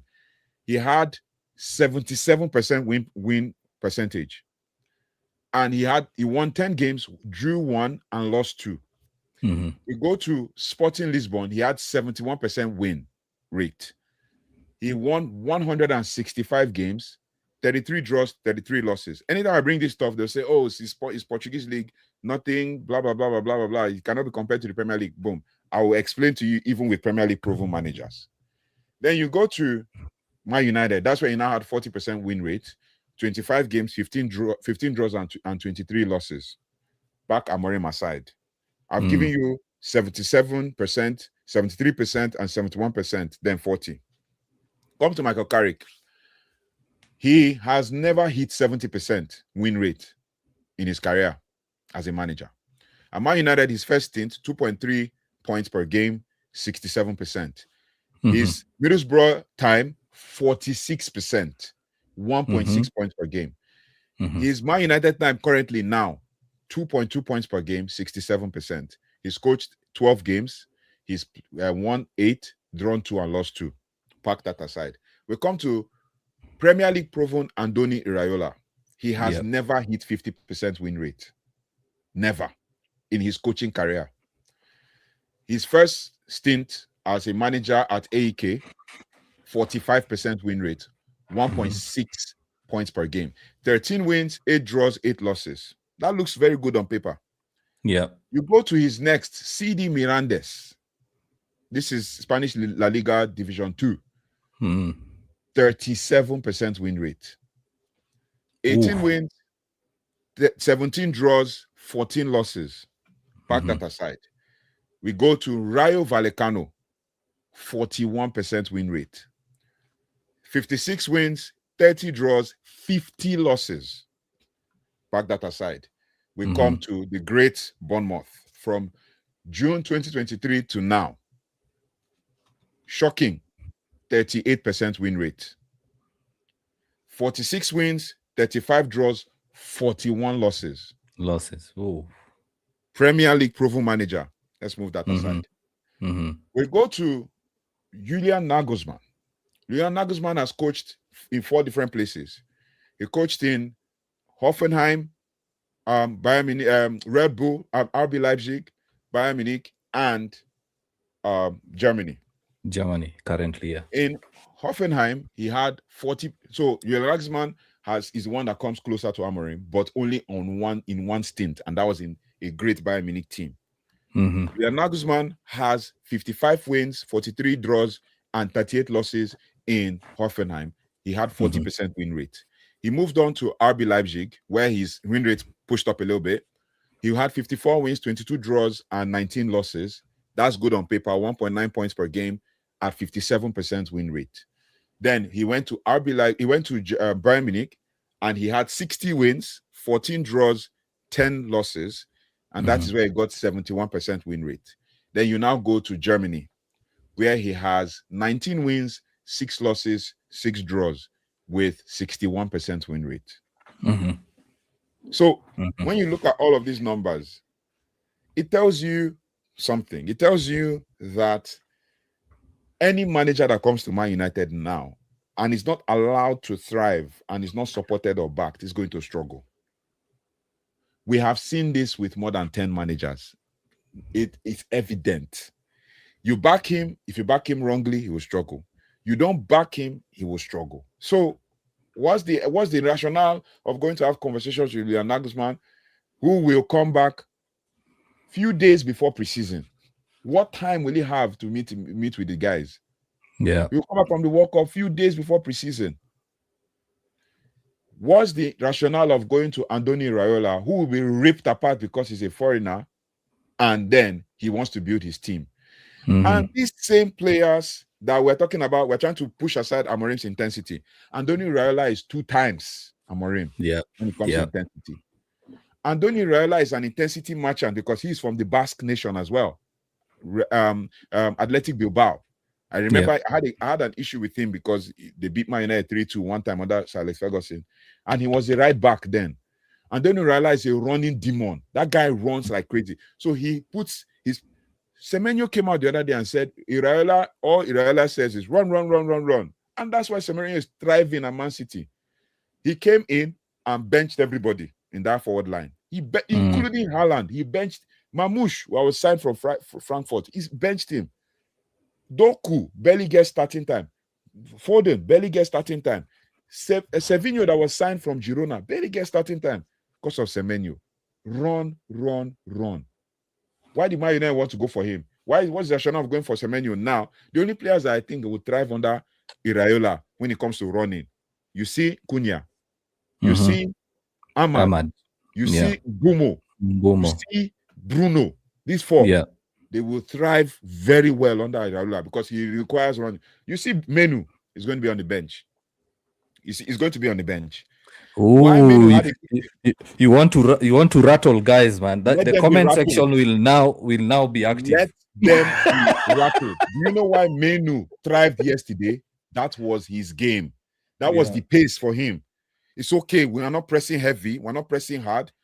I saw a clip. Somebody said, he pushed Caicedo off the ball. Yes, he pushed Caicedo off the ball. That was his game. The game was slow for him to thrive. And I liked it. I credited him for a good game. But you see, this running, go and ask Alex Scott. Go and ask Adley. I'm calling players that in Bournemouth that I've watched. Go and ask Adley. Go and ask Tavernier. Go and ask this Junior Krupi. Go and ask even Evan Nielsen. They are gonna. Evan Nielsen doesn't need to score 10 goals. He just needs to run off the ball and create chances for others to score. Ask anybody. Even there was this guy, Smith, in Bournemouth. He can't run. He's on the bench. He can't run. He's on the bench. These are the things. These are the issues, right? Yeah. And Andoni Raiola is more of a high-risk, high-reward guy. And Man United players and Man United fans don't like high-risk, high-reward. They don't like, we will outscore you. They want, let's be defensively solid, and at the same time, let's be countering. Because if you ask them United DNA, they're going to tell you it's counter-attack. Counter-attack. So, to wrap it all up, I already know that the board have decided that it's going to be Carrick. Because if you watch the press conference, the tone of the press conference has changed. They are no longer asking him questions about, are you going to be the next manager, or what are the talks? He's now even saying, I was involved in the conversations with Michael Carrick and with Harry Maguire. Mason Mount has a future at this club. Mason Mount has a future at this club. Like, bro, before it used to be, we're not looking at the future. Then they brought Ayden Heaven. He said, no, let's not talk about the future. Bro, it already tells you who his favorites are and who he's going to play when the time comes. And that's why I was worried. Ayden Heaven is going to be on the bench when the time comes. Because if Licha comes back, Maguire comes back, Heaven goes on the bench. So they're going to give Michael Carrick. And if they give Michael Carrick, I'll back him. But will the board back him? That's the most important question. Yeah. I'll leave it there. So TJ for truth, big up TJ says they should provide good recruitment players for Carrick. Basically, they should give Carrick good players and he will do well. TikTok has also been very, very active. I ignored it a bit because there are people who needed to go sleep. I'm glad that they have gone to sleep. So we only have serious people on the chat. Sam Wafula says, let Manchester United settle with Carrick and give him the players.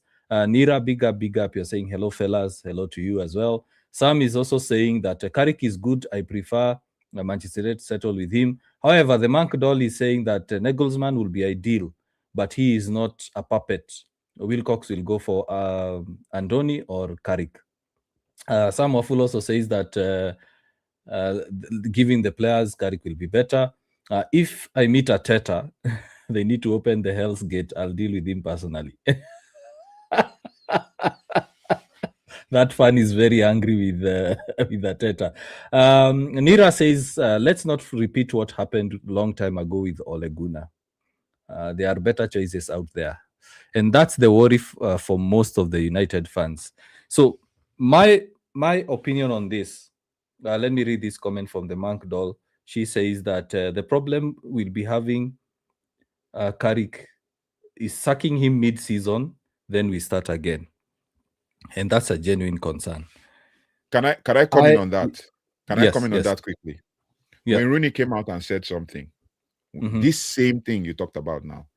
Now, how is it that we're going to start a whole? Maybe I'll find that comment. He said, "How can you start a whole project and halfway through the project?" I was surprised that when Rooney said that. That how can you start a whole project and halfway through the whole project you cut it short, and then you reset again? That is not helpful. Okay, look at it. He said, sacking Amorim was the first mistake. You don't bring in a manager to rebuild a culture and then panic when the results go deep. When the results dip, Manchester United keep restarting the project every 6 months. That's why nothing sticks. Now everyone wants Carrick permanently. Fine, but only if the club are actually ready to back him. Don't give him the job just to sack him by November when the pressure comes in. This club needs stability, not sentiment. If United want a serious long-term reset, Julian Nagelsmann is a top option. Modern, brave, elite technically. Go ahead. Yeah, so this is what I was saying, and I agree with Kimi on this. It has gotten to a point where I'm not really worried about who's the next manager. Because as you said as well, United Talks, there is no point of going even for an elite manager and still the squad is the same. It doesn't make sense. You can even bring the under-18s coach to this team and he will still look bad. You can bring Ancelotti to this team who gives the players free reign to do what they want. And one time they will still look bad. There is a reason why Carlo Ancelotti left Real Madrid, because he saw that the egos are too big. I can't manage all of them. You have someone like Kylian Mbappe fighting with Vinicius, fighting with Jude Bellingham. And that's where they need a manager who will come and manage that squad.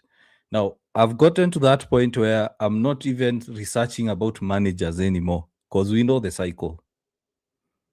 Get a good manager, restart the rebuild, doesn't work out as Wayne Rooney has said, reset.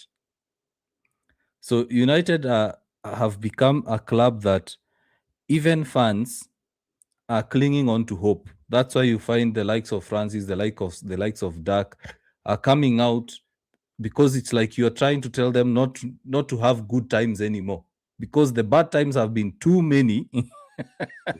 Now when it's time to feel good, it's like when you say otherwise, they're like, come on, things are working. The other day I gave this example to someone. You live in a cold house, no windows, no doors. When the winter hits, you keep complaining about flu, about pneumonia. You go to the doctors, you're given meds, you treat the symptoms, you treat the disease, you come back to the same house that has no windows, has no doors, and you say, I hope that this flu will end in the summer, because that's what United are doing. They're not fixing the actual problem. And I like the fact that Kimi said that we know the structure, but we can't see how the structure is working. You can't have a director of football telling a coach what to do. They should be asking the coach, what would you like me to do to help you? Not the other way around. Thank you. That's it. Yes. They should be asking the Carrick or Amorim or Ten Hag or whoever, should be asking him, we are seeing that you're struggling. How can we help you succeed? Yes. Amorim came out and said he needed midfielders. Everyone was like, no, you don't need midfielders. Play players in their right positions. Now it's happening. Carrick is playing players in the right position, and the same song is still playing on loop. We need midfielders. We need midfielders. So I like what Osam said. Carrick is on the wheel, as Francis has said. But when things start going bad, accept they are going bad. It's not because of Carrick. It's because of how shitty this club is. So anyway, gentlemen, speaking of players, let me start with Fred. Fred keeps popping out. It seems that someone is back. So, Fred, Um, one of the things that we keep saying about players is, oh, we love Rashford, bring him back. Oh, don't sell Mason Mount. Oh, you can't sell Bruno, he's our best players. But how can United rebuild while maintaining players out of sentiment? My question to you. My question to you. I don't think we can rebuild if we still keep to sentiment. Like was it awesome? I also mentioned too. Or I think it was you. We were on Awesome Live, and I said for us to go into the new season, if we are going to compete, we need at least 7 to 9 players. And I mentioned we needed at least 4 midfielders for the next season if we want to have a chance. Not that we are going to compete, a chance to even compete. But then again, we know our club, our beautiful club that has no structure and has no intention to actually support the manager. Are we going to do that? And I'm just even concerned about the midfield position. I've not spoken about the centre back position, the right back position, the left back position. Kunha is not a natural left winger, so we need a left winger. Ahmad and Mbeumo are in between shifts. And the most important point, the most important position, we need an experienced striker. We can't depend on Shesko from the beginning of the season to the end of the season, and then maybe have Zexi to assist him and come and play as what did he say was his position as a number 10? I mean, what did he say was 9.5. We don't need a 9.5 striker. We need a number 9 that is experienced and knows what he's doing. So we can't do that. And when I was mentioning that thing, I said we've played with Bruno for the past 3 to 4 seasons, back to back. Nobody has competed with Bruno in that his position. At which club have you seen that happening? Any reasonable club that knows what they want. He does not have any opposition. He does not have a backup. If Bruno is out of form, he will play. If Bruno is having a slight knock, we'll find a way to make him play.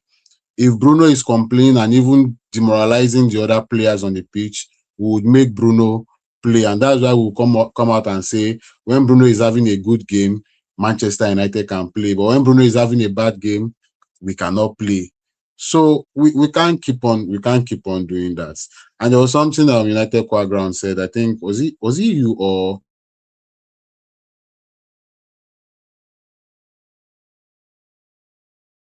I think his network has shut him up. So Kimi Abs, you want to jump on it? Talk Sports. You said okay, go ahead. By the time they leave Manchester United, you will now discover that they are the worst of the worst players. And Garnacho is a very, very typical example. I watched Garnacho against Manchester United. Dude, you have a point to prove to we Manchester United fans, the people that you feel offended you have a point to prove to us and make us feel ashamed of ourselves.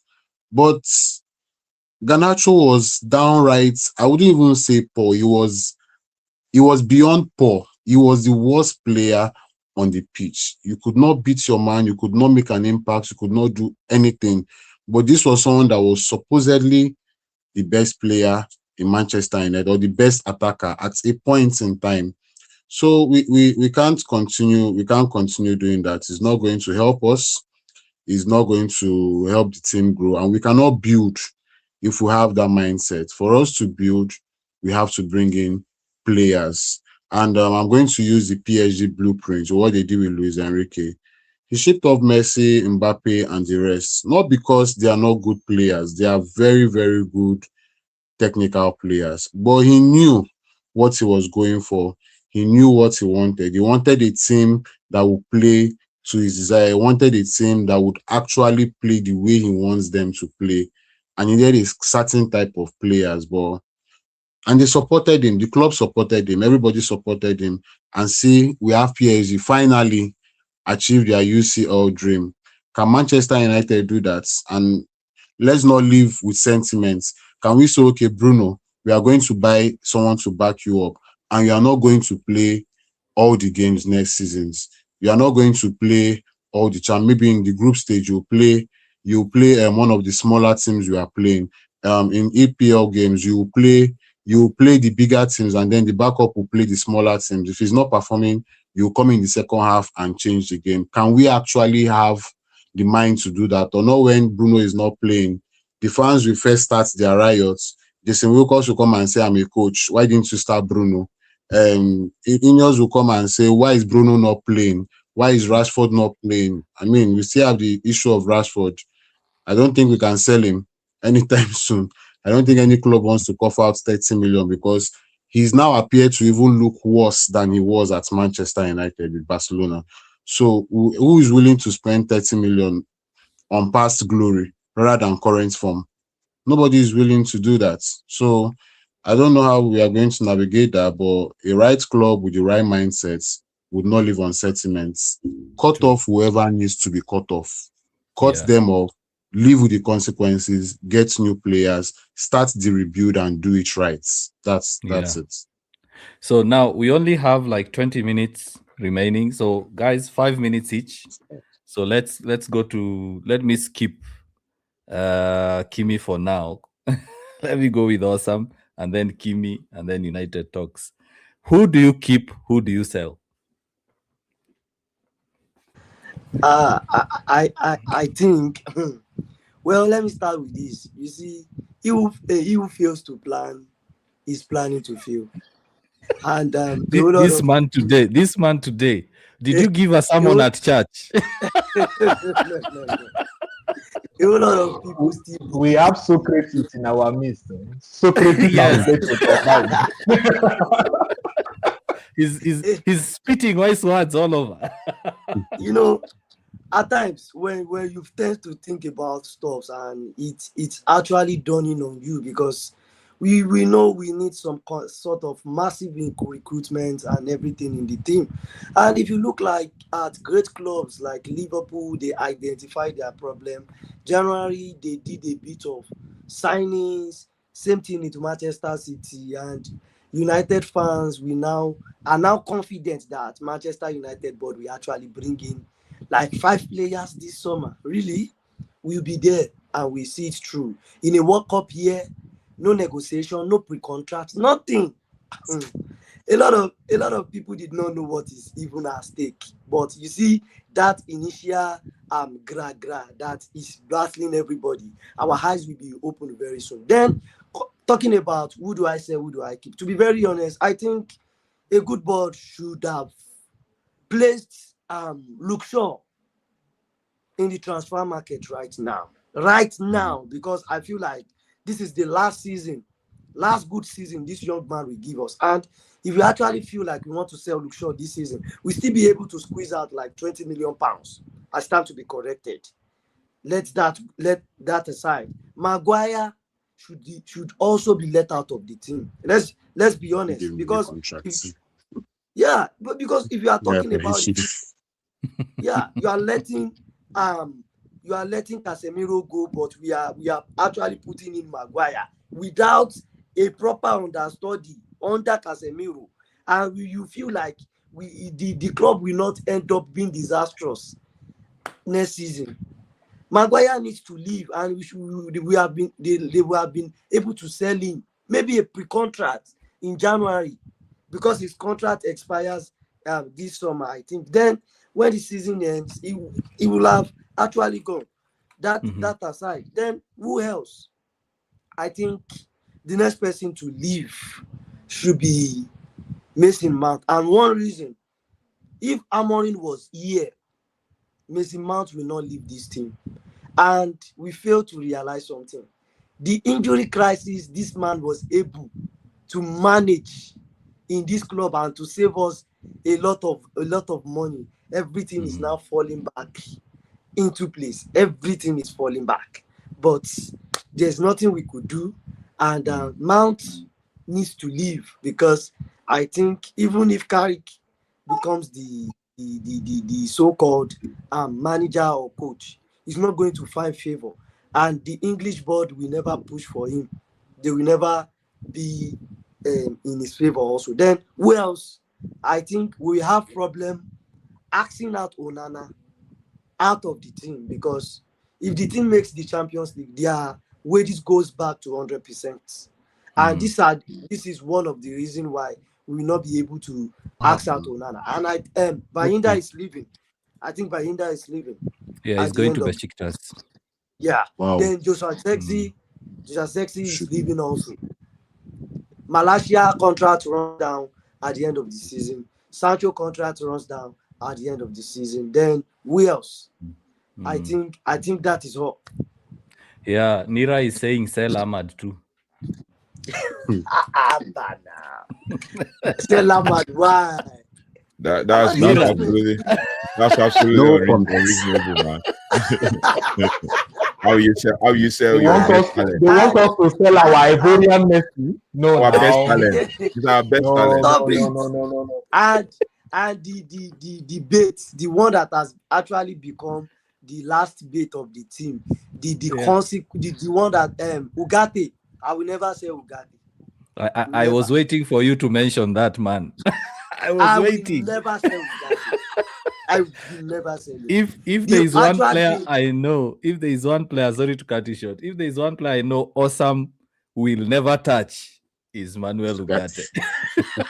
It's okay. It's okay to loan him for 2 seasons or so, share the wages between that club and Manchester United. This man will come out good. He's just 24. I think he's turning 25 next month. Yeah. He's 25 already. We are going to regret this. We are going to regret this. What if since Newcastle want him, what if United make a proposition to Newcastle like give us Tonali, we'll give you Ugarte on loan?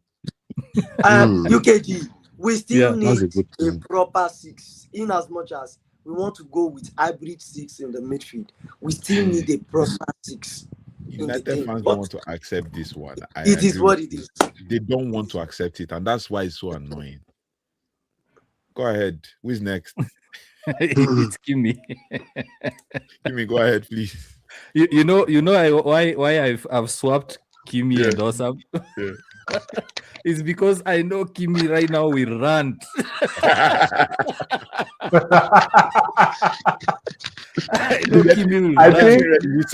think I'm going to disappoint. I'm going to disappoint EKG on this now. Well, I'm still going to rant a little bit. Oh, yeah. There you go. The truth of the matter is, when it comes to transfers, I have zero faith in the people above the manager to do anything reasonable.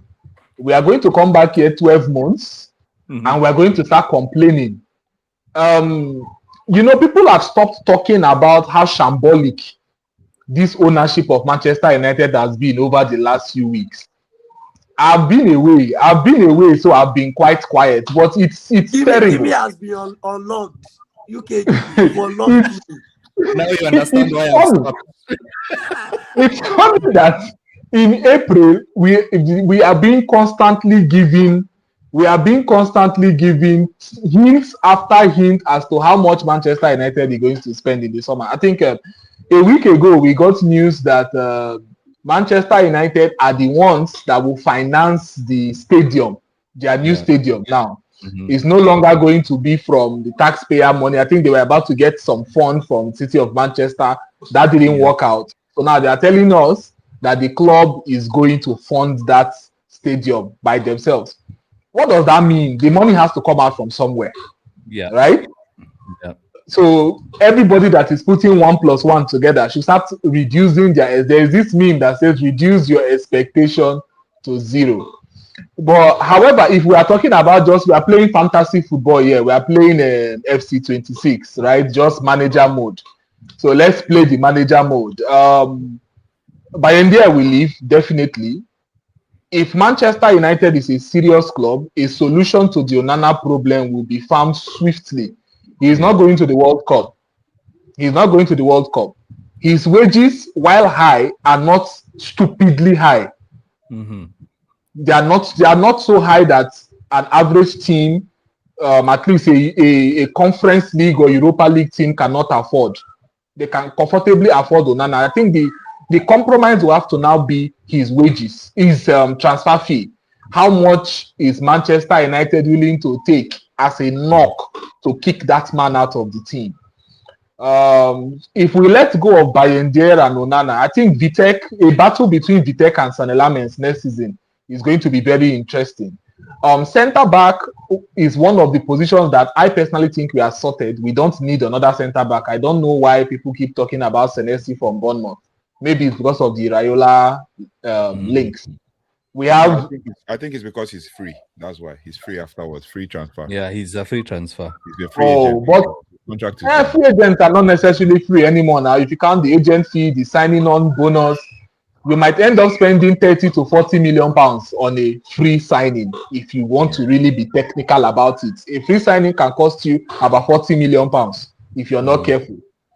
So, and that is coming out from your transfer budget, mind you. So when people hear free transfer, I think they should be more measured because these agents are not smiling with anybody now. Centre back. And that's why United didn't go for Jonathan David because he was asking for a lot of money. Yeah, his agent fleeced Juventus, but let's not even talk about them now.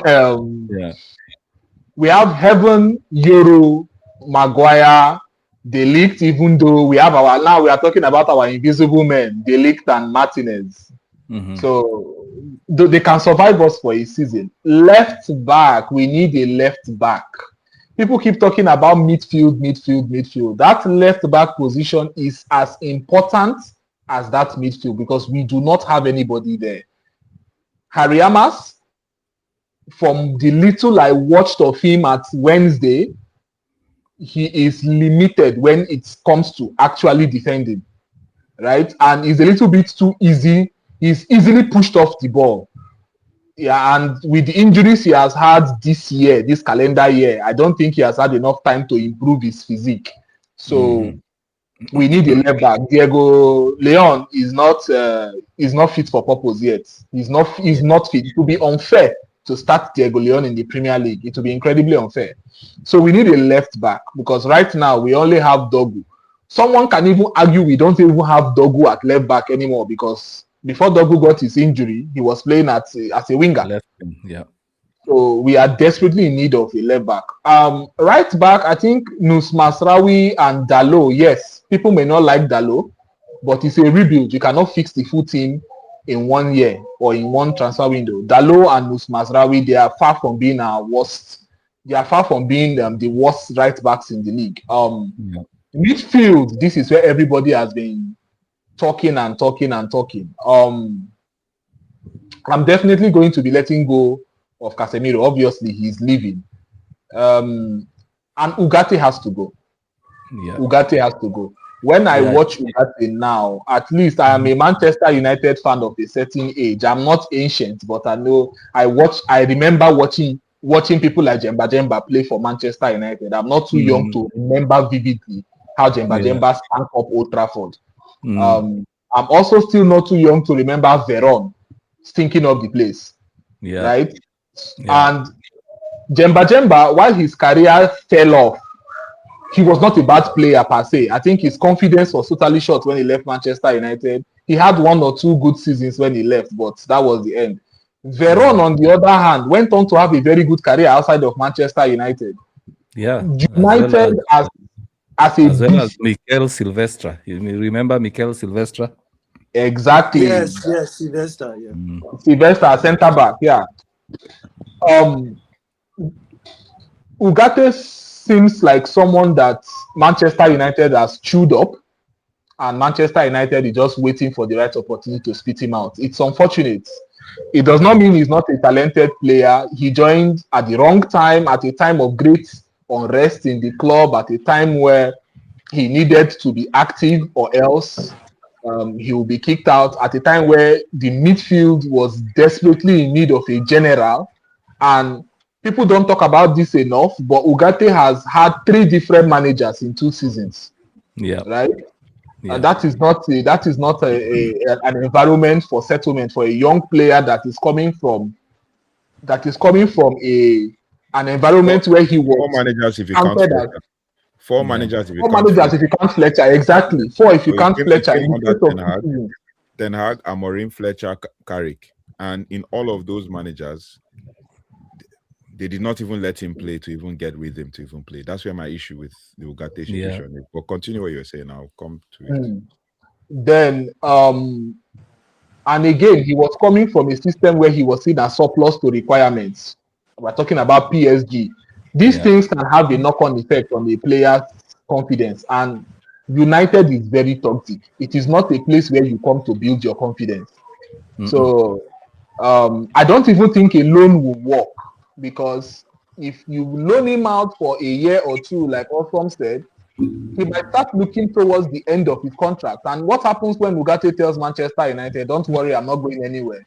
I want to run my contract out to the end. What do you do then? You're losing out on 50 million pounds. You bought this guy for money. He's not going to work. Kick him out. 2 years. That was what they told us. If you're not performing in 2 years, you're out of the club. So no matter how much I feel about Ugarte, kick him out. It's time for him to go. We need a proper midfield rebuild. And Manchester United fans may not like this, but if we actually are successful in rebuilding our midfield, every Manchester United fan should be very comfortable not seeing Kobe Menu start for us week in, week out. Anything anybody wants to say, I am ready for you. I am ready for anybody that wants to say anything they want to say. But if Manchester United rebuilds their midfield to the capacity that they are supposed to rebuild it, United fans should be comfortable with the idea of Kobe Menu not starting every week for Kobe Manchester Menu United. stepfathers will come for you very soon. And They're already typing. They should type. They should type, and then they will tell me. Nigeria is their number one tormentor. When they are done typing, they will come to tell me if we have a midfield of Anderson, Tonali, and Baleba. They should tell me if between Anderson, Tonali, and Baleba, between these three players, who Kobe Menu benches. Right? If we are playing a double pivot, you can only pick two out of these three. Just say Angelo Stiller. Angelo Stiller himself will bench Menu. Let's not go too far. Who is Menu? This is not even a... No, let's not get it wrong. Kobe Menu he has potential to be a world-class talent, but right now he's not there yet. Right? We are waiting for him to develop. The same way we are waiting for Toby Collier, the same way we are expecting this Jim Twait to come up. Kobe Menu is a little bit more advanced in his development, but let's not push him too much and put too much pressure on him. As for the left back, we need reinforcements there. We need reinforcement at that left wing. Sorry. Cunha right now is our only option. Nobody should mention Ahmad to me. Don't mention Ahmad. Don't mention Ngumo to me. They are not left wingers. Cunha right now is the only person there. We need somebody there.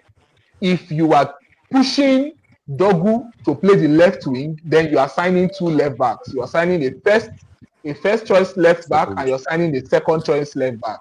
If you're keeping Dogu back, then we need a backup. We can get good left wingers, at least from some smaller leagues, to deputize for Cunha. As for the number 10, I think right now we just have Bruno Fernandes and Mason Mount. Mason Mount has to go. I think I've said it earlier in this live. His injury record is atrocious. You cannot keep holding the hand of a professional footballer throughout the season. Even under Amorim, when people are saying Mason Mount was fit, he was available, check his injury record under Amorim. It was terrible at the beginning of the season. He missed a lot of important games. This guy has to go. We can't rely on him. He has to go. Then as for the right wing, we don't need anybody there. We have Mbumo, we have Ahmad, we have Shelacy to come in case of the smaller cup matches. We are good there. As for the striking position, Zexi has to go. It has not worked out. I will repeat again, 2 years and you are out. So Zexi has to go, following the rules that they set, not the rules that I set. The rules they set, 2 years and you're out. So Zexi needs to leave. I think Italian teams will take him back at a heartbeat. I think Juventus, AC Milan, Bologna, they might want to take him. So you can get some good money for him. That's for me. For those going out, I've mentioned all the players that I can imagine leaving the club. As for incomings, I think, unfortunately, we are only going to have to make do with midfielders this summer. Any other person that is expecting Manchester United to bolster the squad outside of the midfield, I think they are mistaken. They are mistaken. This club, from all the noise coming out, we've not heard noise about a left back, we've not heard noise about a left winger. So we now have to pray and hope that Harry Amas can take a big step forward in his development next season for Manchester United.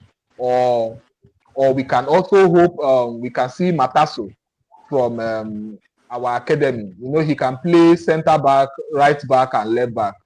So we can hope that we can see something from him. I mean, even Kukonki can play left back. Yeah. When push comes to shove. So I think next season at that left back for backup, we might be relying more on academy players than we do a new signing. And I don't think these guys at the top will let go of Luke Shaw this summer. So it's a home rest, but then that's what I have to say about incomings and outgoings. Okay. Now, guys, we are going to forgive Fred. Fred, you're forgiven. Tanjay, for the second show running, is coming in as we are winding down. He wasn't even paying attention to the group on TikTok. I just kept on seeing his video on TikTok. And then the link was sent. I was like, wow. I was just seeing his videos. What is happening? Send Tanjay 2-3 years to Dagestan and forget. I get 3 days Dagestan, forget. We added you to the group. And his likes as well. He didn't check. Anyway, United talks. I know you are one of the most detailed person when it comes to stats. I'll try and summarize. I agree with most of what has been said. From the goalkeeping department, we have Demotmi, who's still in the bench. He was still in the academy. He's still there as one of the goalkeepers. Tom Heaton is definitely leaving, retiring.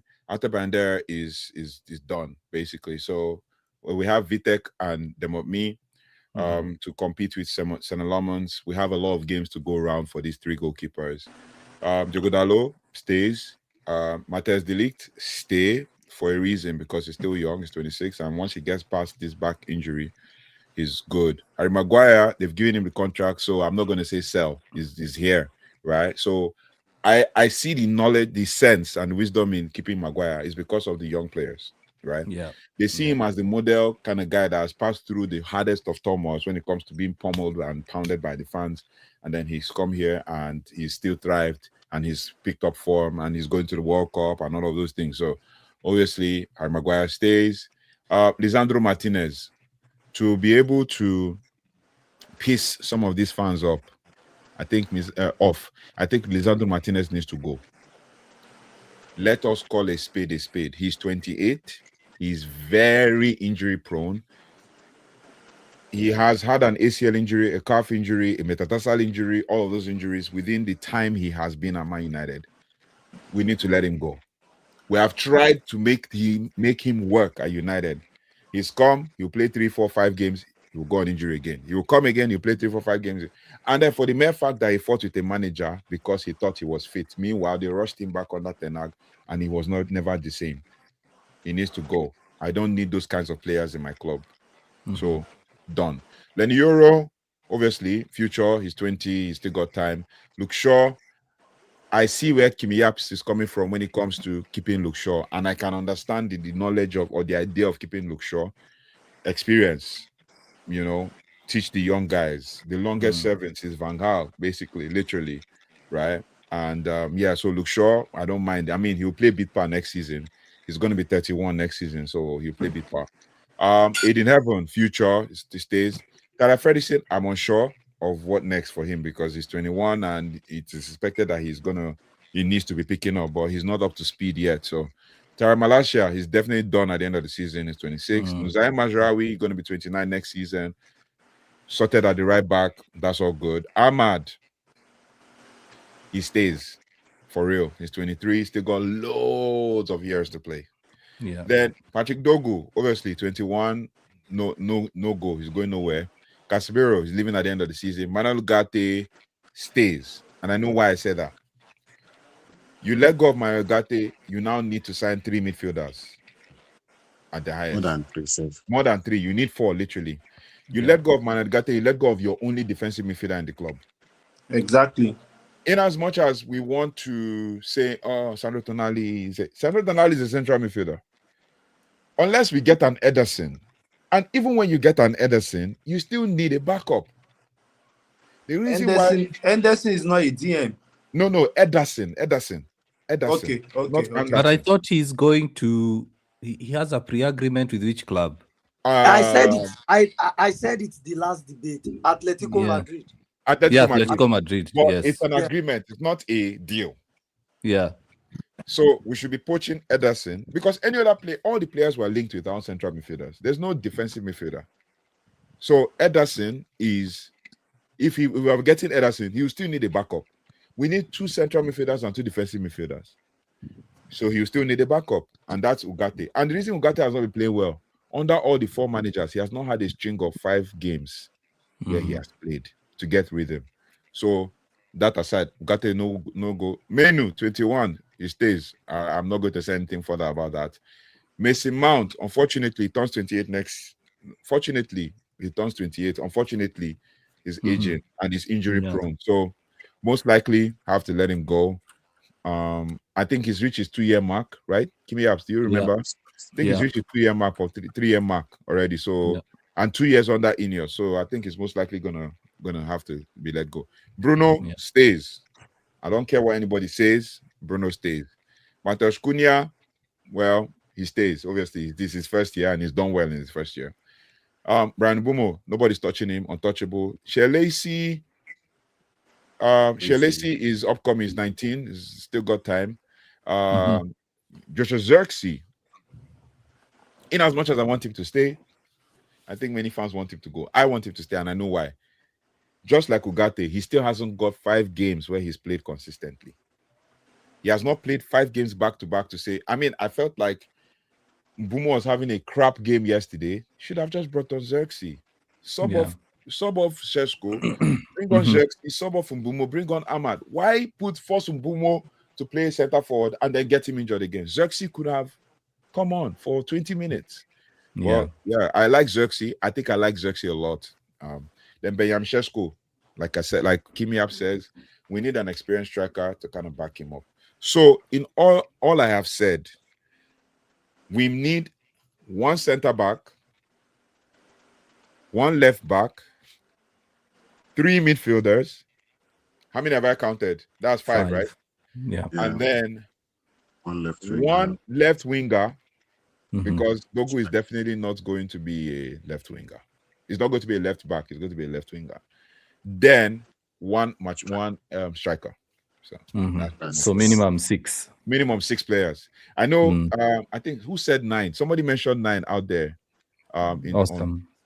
Or Fred. Sorry. Oh, Fred. Okay, Fred. so we need at least 9 players. But if we get 6, bro, like Champions League, man, bro. Did you see Bayern Munich? Well, currently PSG are losing, but did you see Bayern Munich and PSG the way they played? Yeah, actually, you remember the Real Madrid versus Bayern game? I was even asking, can United match that intensity? Can we get to that? It was a video I saw, but let's keep with the 6 because we'll still have academy players to back up. And then to speak of Toby Collier, he had a game 2 games ago where he was man of the match. He got the man of the match award in the championship, and he's in 3rd position with Hull City. So there's most likely going to be a playoff for them, and they will most likely most likely going to come to the Premier League. 3rd position or 4th position with Hull City. So yeah, that's my take. Now, Tanjay, you keep freezing. Are you okay? Yeah, I'm fine now. The struggle is real. Good evening, everybody. He has been tormenting TikTok back to back. Fred, I greet you. My doctor, it's been a while. I've seen you online. Also, I greet everybody in the house. Yeah. You all have done a lot of great job. I've been listening. Even I wasn't aware, like I was saying before my network went off the other time. Until Autumn told me, like, oh, there's a group. Oh, I just had to click on the link and come right here straight away. But a lot has been said, and I actually wanted to put this a debate up. I don't know if we will address that to talk about before I talk about the players that are going, that should stay, and the one we should buy. I just want to ask a genuine question because this guy is our academic graduate and is doing well for Burnley, Annabelle, and is playing in a system of 3-4-3 formation as a pivot. Yeah, and you can the Algeria, and you see the way he plays, the way he carries the ball. Like I've said, because until somebody give me stat or prove me otherwise that Kobe Mino is a pivot, you get. I've always had that come from this school of thought that he's not the. So far, he's a beautiful player. I feel he has more to offer offensively than playing me as a pivot in a system where we play 2-10, like we saw Ten Hag and the game of Man City that Carrick also did by playing 2-10. Although on paper it's not 2-10, but in the field of play you see the responsibility. So to my question now, who will you pick, Annabelle or Kobe Mino as your pivot, looking at contribution? Because we had this boy at our disposal before we had to let him go. And Hannibal Mejbri. I think I've moved on from Hannibal Mejbri. I'm not even going to pick him at all because I think he also had a problem where he couldn't get a string of games to actually prove that he's worthy of being a Man United player. All he did was every time he came on, is just to foul, get a yellow card, kick somebody, very aggressive. I mean, I appreciate his maturity based on the fact that at his age, at 18, he was already playing in the national team for Tunisia. So yeah. I mean, for me, I think I moved on from him. I wouldn't even want him to be anywhere near Man United, even as a defensive midfielder and all of that. This club will not allow for him to thrive. So I moved on from Hannibal Mejbri. So that's my take. Yeah, the problem with players like Hannibal Mejbri, Toby Collier, Scott McTominay, now Kobe Mino, is United for the past decade have been going for names instead of profiles. So on paper, I keep saying on paper, United looks good. Like if you line up that squad on paper, it looks good. But when actually you look at the player profiles, there is a complete mismatch. For example, Kobe Mino and Casemiro, it's working, yes, but it's not an ideal profile for a serious Premier League team. The other problem we have at United is the players are very rigid in their positional play. You look at other clubs, they have players that can play across multiple positions. They can be lined up as a left back, for example, but you find them scoring goals. You look at, for example, Man City, you can't really pinpoint where O'Reilly plays. You don't know whether he's a left back, whether he's a CDM, a CM, or a number 10. Exactly. Or a striker. Yeah. So the problem with United is, for example, we say Kobe Mino. I like United Talks analysis of Kobe Mino because he was asking which is his best position, which is his role. Where can he play well? And in my view, based on my own analysis, because Kobe likes roaming free, the only position I can think of a profile that likes roaming free is number 10. Can I add something to what you just said? Because I watched the Chelsea game. Everybody said Kobe Mino did really well. Facts, he did well against Chelsea. But do you know who did all of the defensive work? It was Casemiro. Yeah. We had a Casemiro that was pushing up to the attacking third, and then was the first in the defensive third, especially when it comes to between the two center backs. He made us play as a 3 when he dropped in to center back. So Kobe Mino was not saddled with a lot of defensive responsibilities. He only did interceptions where they want to play a line breaking pass, he slides and try to intercept it. Credit to him for that. But you see that free roaming where he was everywhere and nowhere. That is Kobe Mino. Yeah. The game was also at his pace. Chelsea were not very rapid or anything. It was he was. I love the fact that at some point in the game, he felt like he was dictating play and everything from deep. when Casemiro has defended before you know it, Casemiro is already up top ahead of him and he was dictating play. I like that. But yeah, like you just said, it's either a CM that is not box to box or a 10. Yeah. If he's a 10 and he's a CM that is not box to box and not saddled with the defensive responsibility, I'm not saying he's not a good defender. I'm not saying he cannot go into tackle. He's okay. Every player should be able to go into tackles. As a player, I go into tackles, whether I'm a striker, midfielder, attacker, winger, I can go into tackles. I must win the ball. I must try to win the ball, right? So if he can do that, that's fine. But as far as his position goes, could be Menu listed as on this app, he's listed as a DMAM. Yeah. Meanwhile, he is a CM. A CM. And can be an AM, which is fine. Exactly. So long as he's not saddled with the responsibility of defending. Yeah.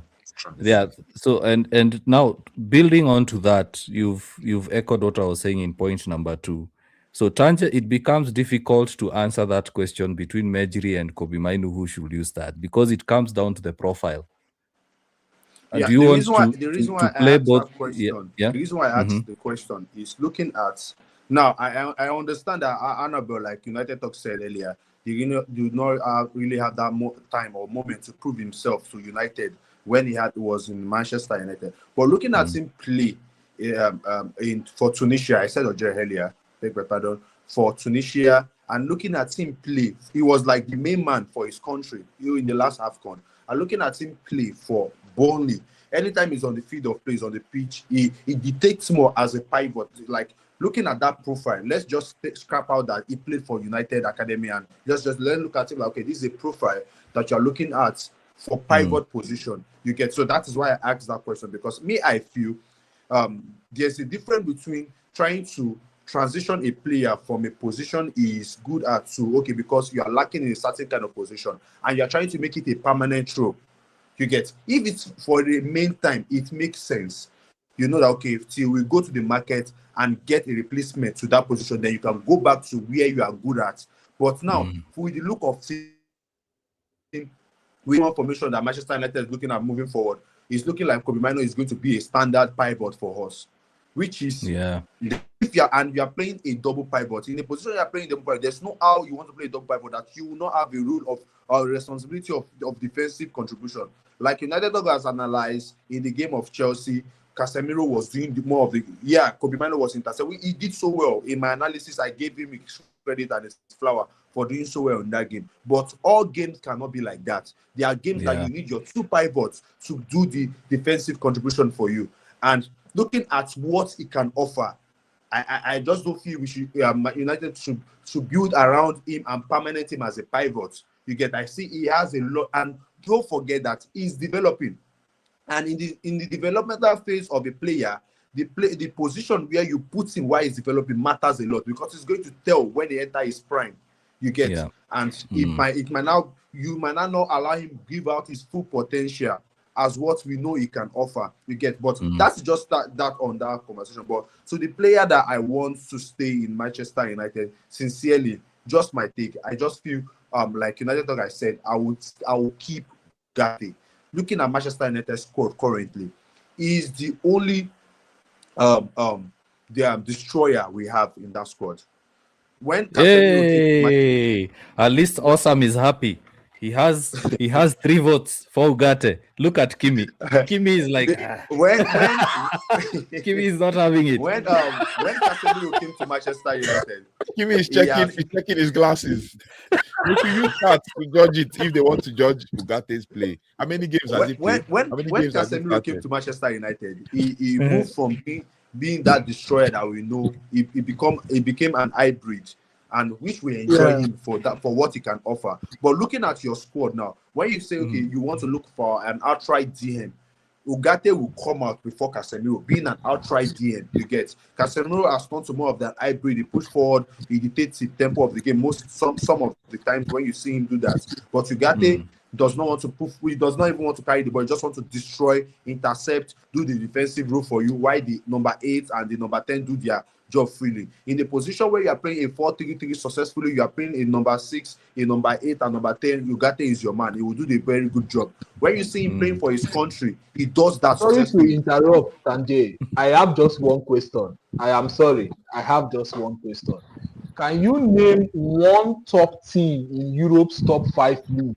One top class team that plays with a dedicated defensive midfielder? I'm saying this because Ugarte is not really a bad player, but the Real profile of Madrid. player that he is not needed anymore in top European Exactly football. my point. So he needs to I was leave. getting there. If we want to be a top club, he needs to So leave. I can answer your question. I can answer your Real question. Madrid. No, don't go far. Come here, come back. We are talking about top team, right? Bayern Munich is a top team. They play with a double pivot of Goretzka and Kimmich. And Kimmich, we all know, is a defensive midfielder. Goretzka is your central midfielder. Double pivot. Kimmich is gifted with the ball at his feet. We all know Ugate's limitations. And I'm asking, the profile of Ugarte, it still boils down to a good defensive midfielder that is left with that job, and then the two midfielders are allowed to do whatever they want. It still boils down to Ugarte has not had 5 games that he has played back to back for us to actually see and judge. United Talks, I think you are not getting my question. No. Give me. You are not getting my question. Let's date it back to last season. This time last season, this young man is one of our best players. We can pull it out. But this season, he has not had 5 games to play for you to judge him. Playing time has been against him. I still have the stats. Yes, wait. Don't worry. That's not my question.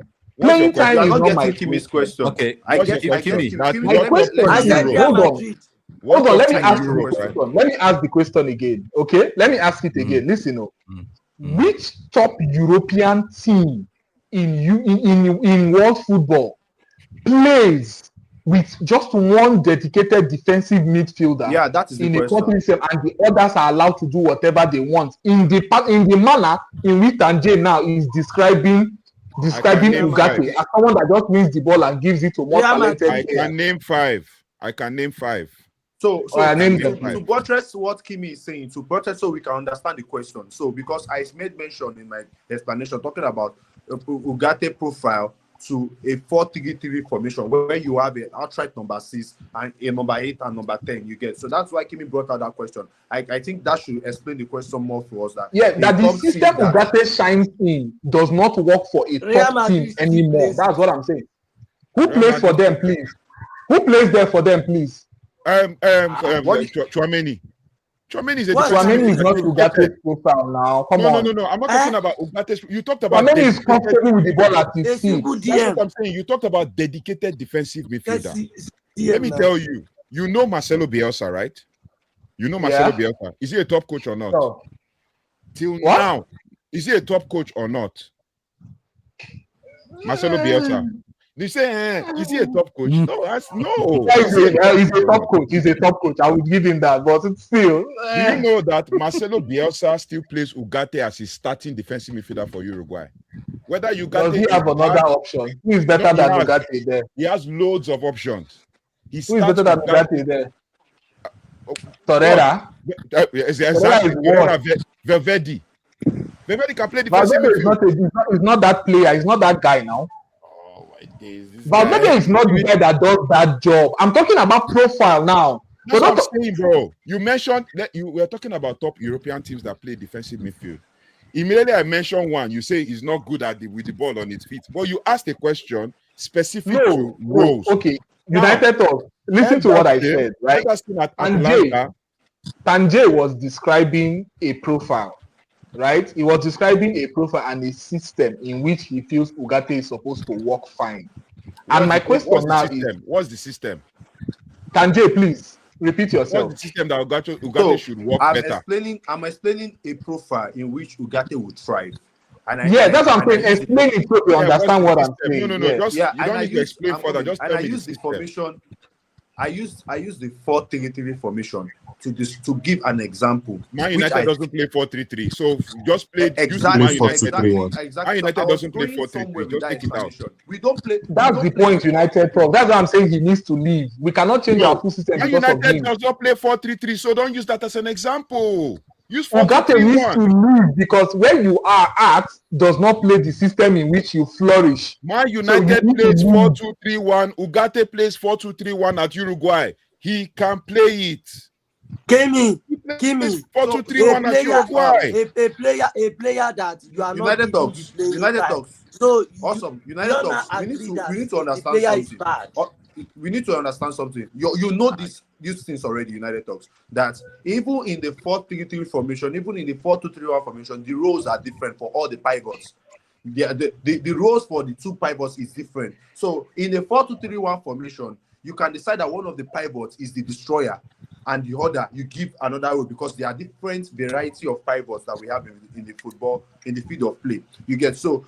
Even the fact that I'm using the 4-3-3 formation doesn't mean it's a permanent thing for Ugarte to play. Can I shock you? He's playing the 4-2-3-1 In the last game between England and Uruguay, Manuel Ugarte played in a 4-4-1-1. And got 2 yellow cards, by the way. He got 2 yellow cards, one so-called phantom yellow card. No. He didn't get the second yellow. That's no. Come on, Kimi, come on, stop it. You know He better. didn't get the second yellow. You know better. I'm winding up, don't mind me. I'm winding up awesome. I'm winding up awesome. Now, guess what? Yeah. Can I give my take and round up quick? Yeah, before you round up. He played in that 4-4-1-1, yeah. And in that 4-4-1-1, his partner was Valverde. They both can do the defensive role.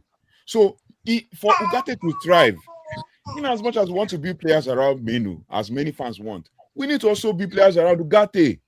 God bless you. That is the bias and the for him to thrive. In as much as we want to build players around other. This is the reason why I'm fighting for Ugarte. For 6 years. No player is special.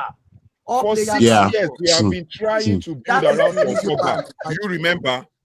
Do you remember when we were trying to build players Pogba, Rashford, Ugarte deserves this, bro.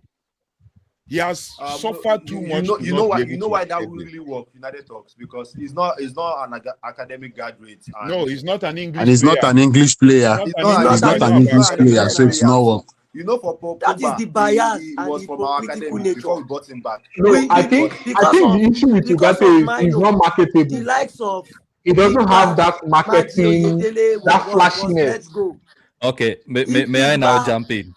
Jump in, bro. Jump in.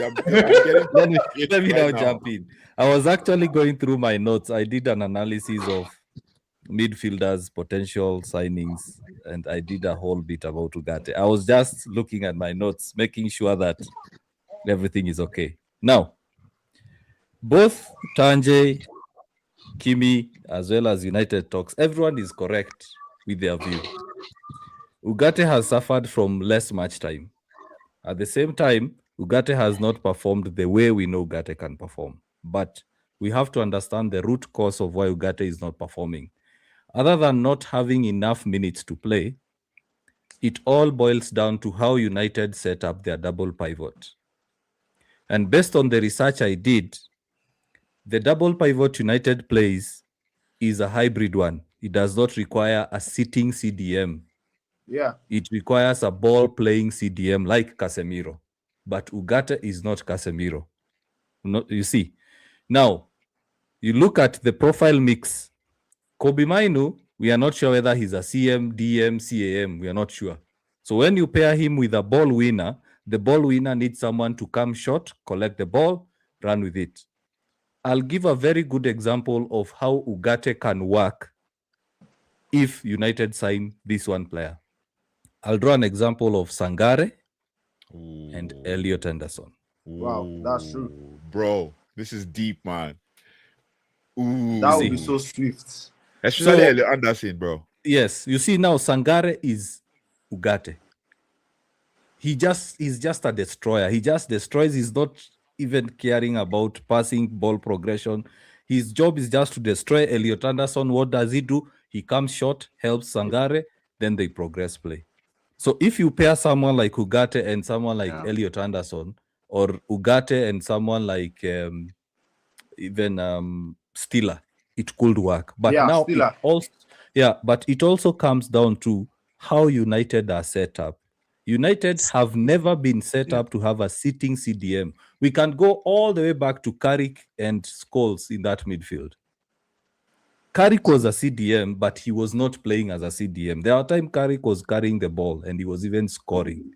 So as much as we discuss about Ugarte, as much as we discuss whether European teams need an established CDM, the difference between Ugarte and United and other teams, that's why Enrique let him go, is Ugarte needs to play around other players. And that's why I've said all of us are true.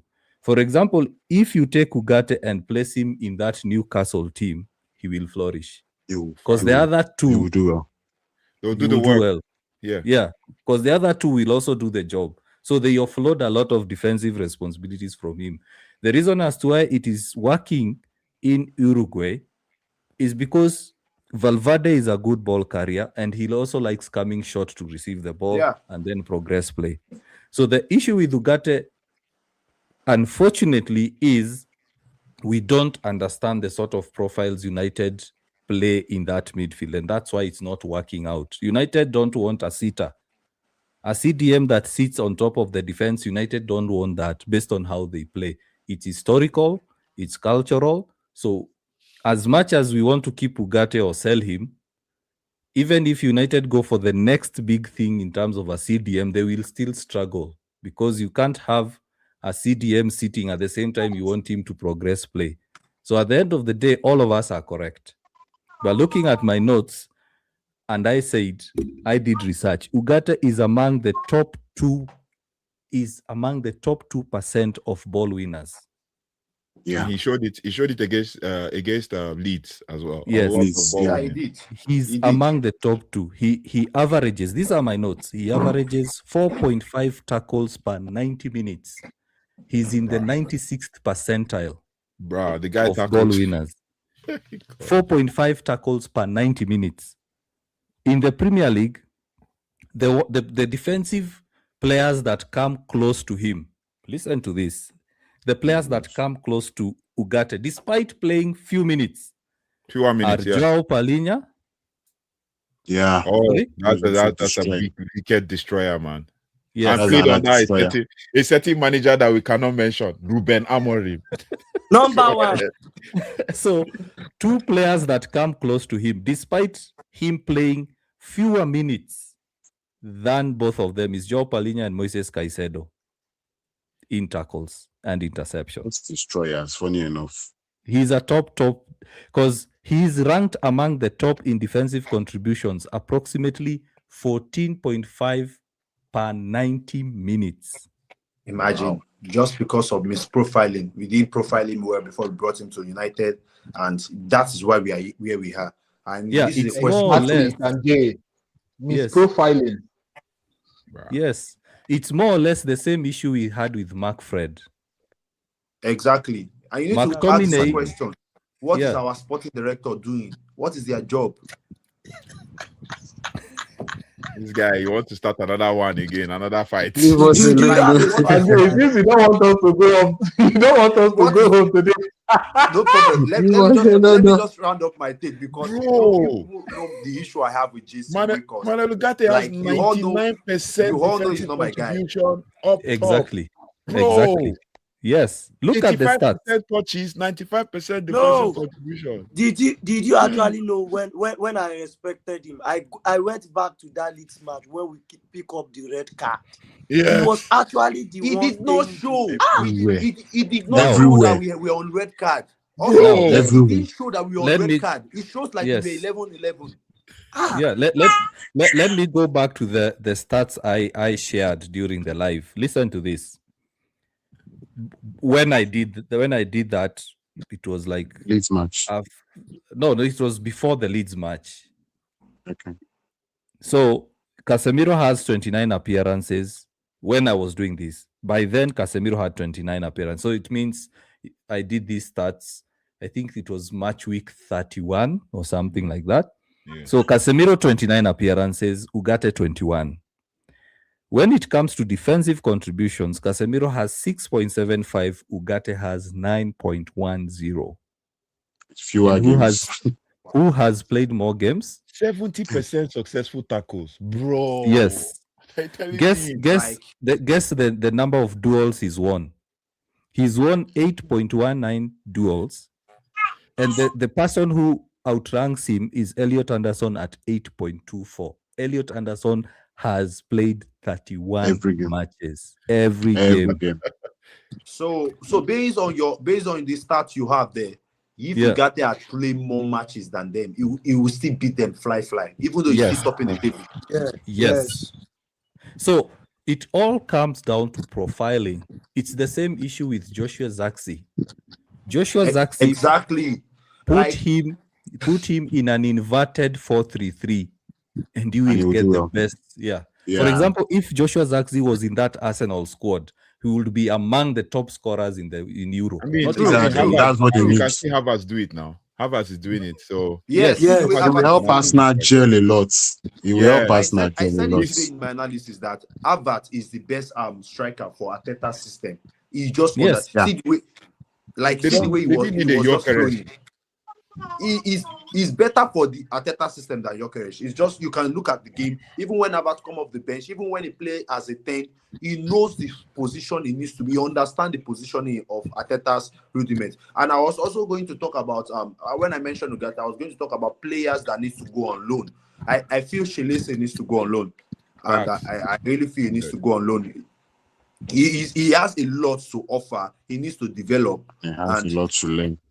Because Manchester United pressure is going to tell on. Even though I just don't feel Manchester United environment is a good environment for him to develop.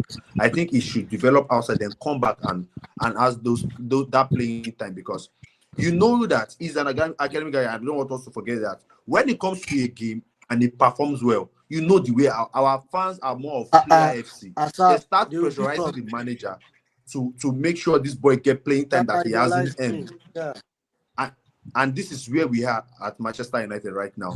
I just feel he needs to go on loan. And like United we're talking about the defensive player we need to buy. I just feel we should buy about 3 defender. If we can buy 3 defender, I think then Yoro needs to go on loan too. That's the minimum. 3 should be the minimum. Not more, not less than 3. Leny Yoro. Yeah. What are you on? he has switched off his lights. In fact, is it Diola? Diola is saying he has it's Nira. His lights are on today. You guys should leave it alone. So Yoro, no, please. So, United, hear me Don't out. do that. Hear me out. We have. Hear me out. We have some academic boys that are doing well. You have Ayden that is also in the same age bracket with Yoro.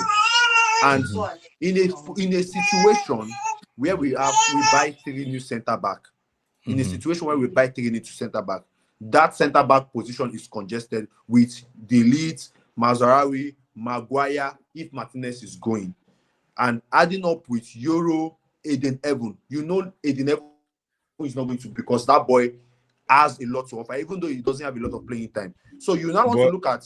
But there's a lot of games to go around for these guys, man. A lot of games to go around. You understand this game. You know that because we've not defined a structure for Manchester United. We just want to go for excursion for Champions League. You can easily predict where we will get a champion. No 8 on Manchester United. You are not supposed to be saying it here. You are supposed to put up it. I'm sorry, my bad. You know, I'm just too blunt. My bad. I'm sorry. It's okay. No, you just put it on TikTok and let's see. They will come. You just said this. Who is the chaperone? If we are going on an excursion, who is the chaperone? Did I say that? Did I really say that? I didn't. Tanji, a question to you. A serious question to you. You say that United are overstocked at centre back, right? No, I said in a situation where we buy 3 more centre back, we'll be overstocked. No, we're not buying 3 more. We need 1. I said we need 1. One more. Okay. So a question to you. A question to you quickly. I don't know whether you have another device or United Talks can Google for you quickly.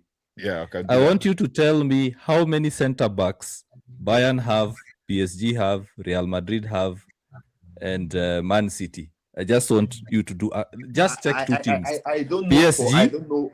Okay, for Man City. Check how many center backs Man City and PSG have, and also check how many goalkeepers both teams have. Man City has Bayern Munich has 5 primary center backs: Upamecano, Kim Min-jae, Jonathan Tah, Hiroki Ito, who is number 21, and then Tarek Bokman.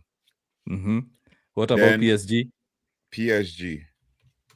PSG will have like 5, because I think I remember there is Marquinhos, William Pacho, Ilya Zabani, Lucas. PSG have 5, yeah. Lucas Beraldo and Presnel Kimpembe, who is going to leave this season, and they will replace him. So Bayern 5, PSG 5, right? Yeah. Or City? Yeah. City. I think City you have like 6. No, they have 6. City should be having close to 7. 6. They have 7. Yeah, they have 7. Okay. So how many do you have? John Stones, Netanake, Josko Vadio, Agehi, Abdulkadir, Kusanov, and Max Alain. Okay. How many do United have? Man United will have 5. Maguire, Ayden, Yoro, Delete. Man United have 5 primary. Matthias Delete, Maguire, Lisandro Martinez, Leny, Yoro, and Ayden. So when you let go of Martinez and you let go of Yoro, how many do you need to replace? 2. Then we'll add 1 more again. At least. If Man City have 7, we need 2. And already, I wasn't following you. And then if you add Luke Shaw, then it makes it 6, and Nuzai Majraoui. So, yes. But they're both wing backs, right? So yeah, and remember, among those 5, 2 of them currently are injury prone. Okay, one is injury prone, the other one is just having a niggling back injury, right? Yeah. So currently United have 5, but only had 1 young recognized center back. Just to add to what you said, UKG, actually, Maguire is injury prone.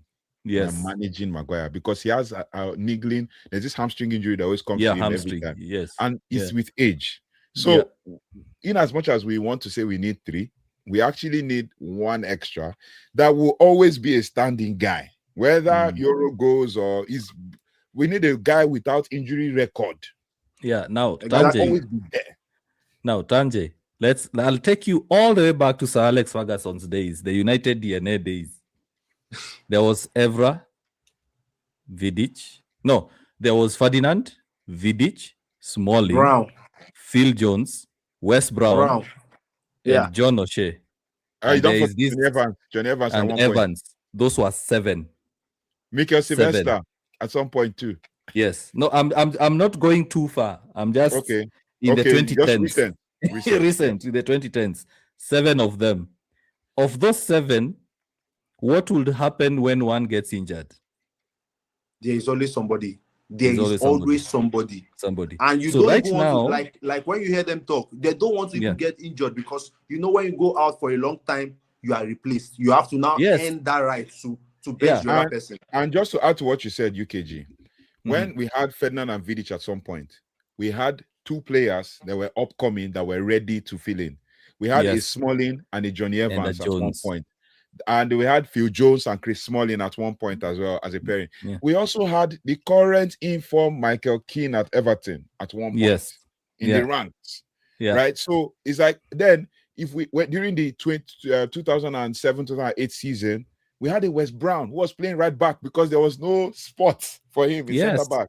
So it's like, bro. So now the question I wanted to ask Tanjay was, right now United have 5 senior center backs. 5. All of a sudden, they only have 1. Wow. So when you're planning for next season, are you going to still plan with 3 of them? Because the 3 of them are injury prone. Maguire, De Ligt, Martinez. And you're telling me you want to sell I want Yoro. To let go of Yoro on loan. No. And go the season with those 3. Come on. UKD. You didn't get my context. You didn't get my Okay, context. okay. I said Yeah. in a position where you sign more centre back, and Yep. looking at the academic graduate that you want to bring in there, because there's this boy now. What's his name? Daniama. I've gotten his name. Daniama. The boy that is ball playing, that is using left, that plays that has the stature of Maguire. Daniama. Yeah. So you want to bring these boys in, and you also look at the competition. Like, see, like you all know where I'm going with this conversation. Like I've zeroed. I know we are going to the Champions League. You get, but these boys might not get to showcase. You understand? What if we get to the quarterfinal? Okay, amen. I'll be the most happiest man. The happiest United fan to celebrate that we get to the quarterfinal. Can I shock you, Tanjay? Can I shock you? I love to be shocked. Do you know that Enrique prefers to play the youngsters in Champions League and not the experienced players? But Enrique is not going to be our manager. You all know. I'm not saying Enrique being our manager. I'm just giving you context in terms of why Enrique prefers to play the young players in Champions League and plays the senior players in the league. It's because the young players will be very aggressive compared to the experienced players. That's one. Yeah. Number two. True. Number two, when you have an asset like Yoro, I do agree that there are some games he will sit on the bench. But you're looking at two centre-backs, a centre-back pairing that may end up being a Gabriel and what's the other guy's name? Now, another the Arsenal centre Saliba. Saliba. They're both Gabriel. And Magalhaes, yes. So you need to now, when you're going to replace centre backs, sorry to cut you short, when you're going to replace centre backs, you go for someone like Murillo. Oh, you see, good call. That's good call. That's the person you go for, so that he's not old, he's not young, he's at his prime, and someone like Yoro and Heaven can actually compete with him. See, the reason I was going somewhere with this conversation, another reason for me to have suggested loan for this boy is because I know he's going to be there for long, one. And number two, looking at the environment at United, it's not healthy. The way the criticism they are giving to young lads, forgetting that these players are developing, they are meant to make mistakes. So that's why you have Maguire. That's why you have Maguire. Maguire help them. You get where I'm going now. Maguire help them. You now have people like the name you mentioned now that you can learn from, which is very fantastic. But now you now have to look at the fan base. Our fan base currently, we are very toxic because a young boy that is even helping a situation. One of the reasons why our fan base love Kobe Mino so much was because at that point we were starving in that position, and it was like our rescue. We had to just pick him from academy, and he came to prove himself, and everybody fell in love with him. You get, and now we are not forgetting it was just for a short period of time. He needs to go back to the position where he should come off the bench and develop. Automatically, you are not fighting for a starting jersey for him. Now, cussing out a manager because the manager feels this player needs to develop. You get, so I'm looking at the scenario around these young lads and feel like I know you're going to be there for a long period of time. It's just like a saving grace. But if Manchester United board can look at a lot of these things and do their job very well, Yoro is a fantastic defender. Like he has one of the cleanest tackle I've seen. When a player is with the ball, Yoro is going to sweep it very clean and very sweet, and you'll be like, wow. And you can even then forget about his age. Like, what kind of experience has he got? Against the game of West Ham that we played, we could have considered 2 goals. Look at those tackle that effortlessly remove, and you can see the distance where the attacker is at the back. It reminds me of when we bought Wan-Bissaka then. Those clean tackle that Wan-Bissaka gives, you get, and we all want to look at that and feel like, okay, what else does he offer except from tackle? And you're forgetting his age. But he's a player that I really want to see develop and to become one of his to get his primary right in Manchester United. And I would love to see him develop. But I still feel Manchester United still need to sign a lot of some defensive defenders so that this player can learn from and actually develop properly. But in a situation when you are throwing these boys to start games for you, boys that should come up and get 15, 20 minutes and feel like they've earned the right to even start. But in a situation where you have no choice, that you just have to start them, and it's coming up often, you get. It's not a good situation for this young player to develop. Can I tell you where the rain started beating United? United were signing poor players.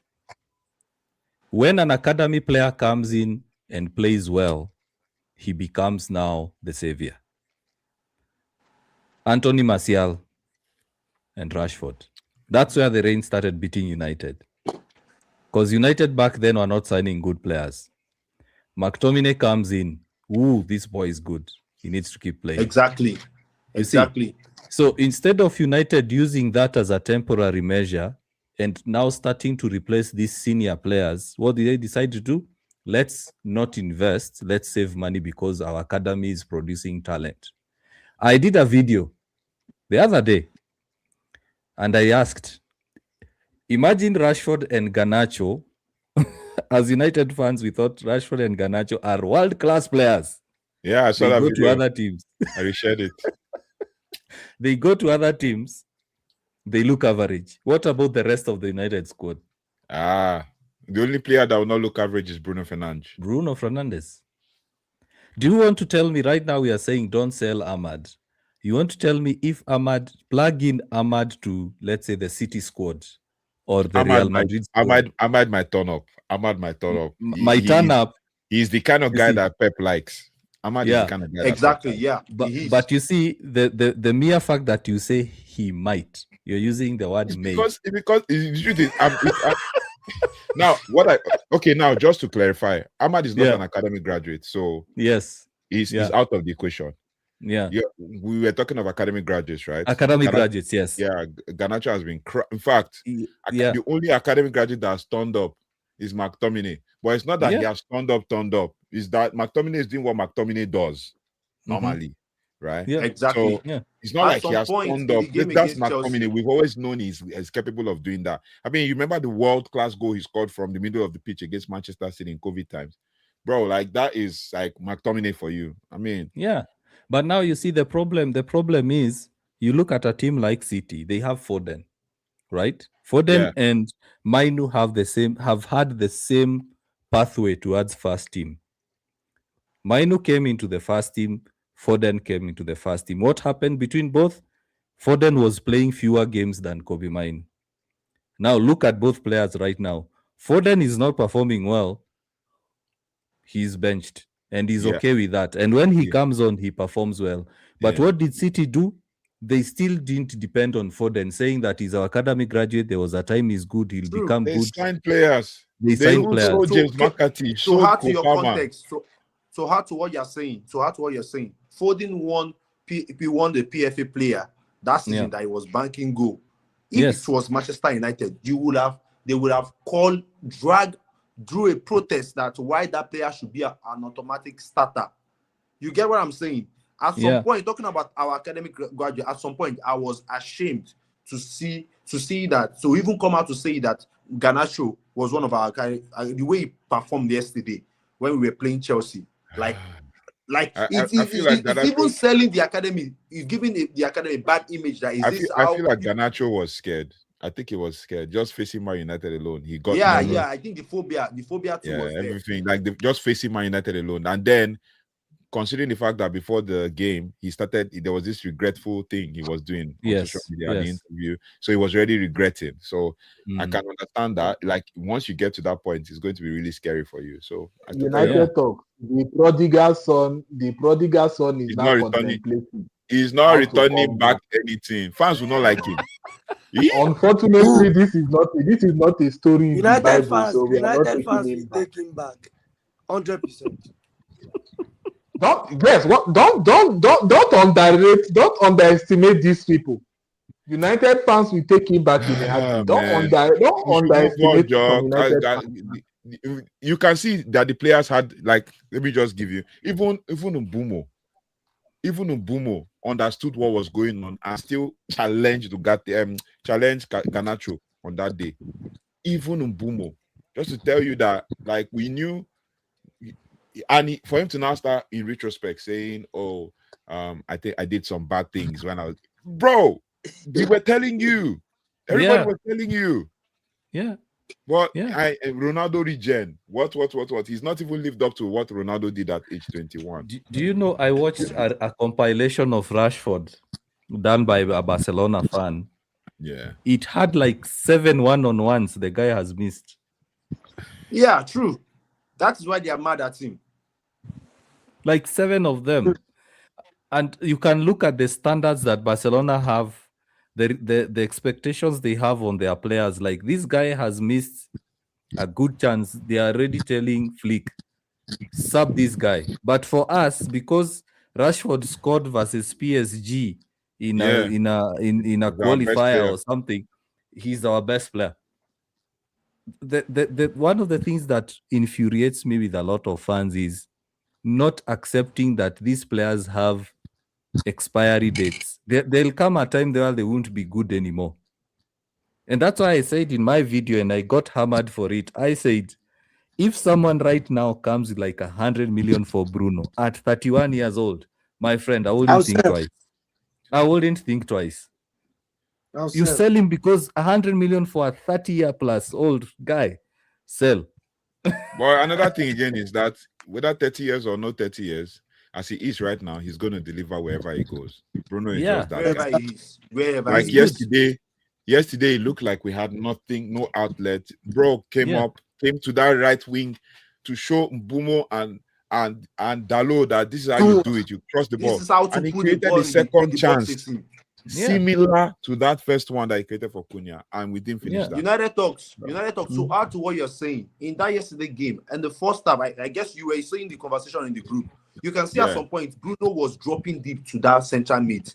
I said Bruno is not. You cannot misprofile Bruno. Forget all those guys that come out and say, "Oh, this is that." You mentioned Amorim, da. Bruno, you cannot misprofile him. He does. Oh God, Leeds United, everything. And I'm tired. Do you know what? UKG, I don't talk again because I get tired, and because these guys would me that I'm seeing things like I see things from an analytical perspective. So I will not come and allow someone to trigger me because of what I'm seeing with my own eyes. You want to come and gaslight me to let me know that Bruno is misprofiled. He plays more expressive in his number 10. When somebody that will come deep and play a long pass and it will be an assist. United talk. If you want to see the worst of Bruno, as a manager, just give him the instruction that you just stay within that number 10 row. Don't drop him. Bruno will be so bad. I don't know whether instruction that don't move freely, just stay within that number 10 position and do the number 10 work. It will be so bad. Bruno, I don't know. I don't know whether you guys watched my live last night. Even in Portugal. Yeah, I think we did. Yeah, I did. You did. Watch it. Do you remember me asking? I did a bit. Do you remember me? Yeah. It was as if yesterday some people triggered you. Yeah. I thought that you were in the living room.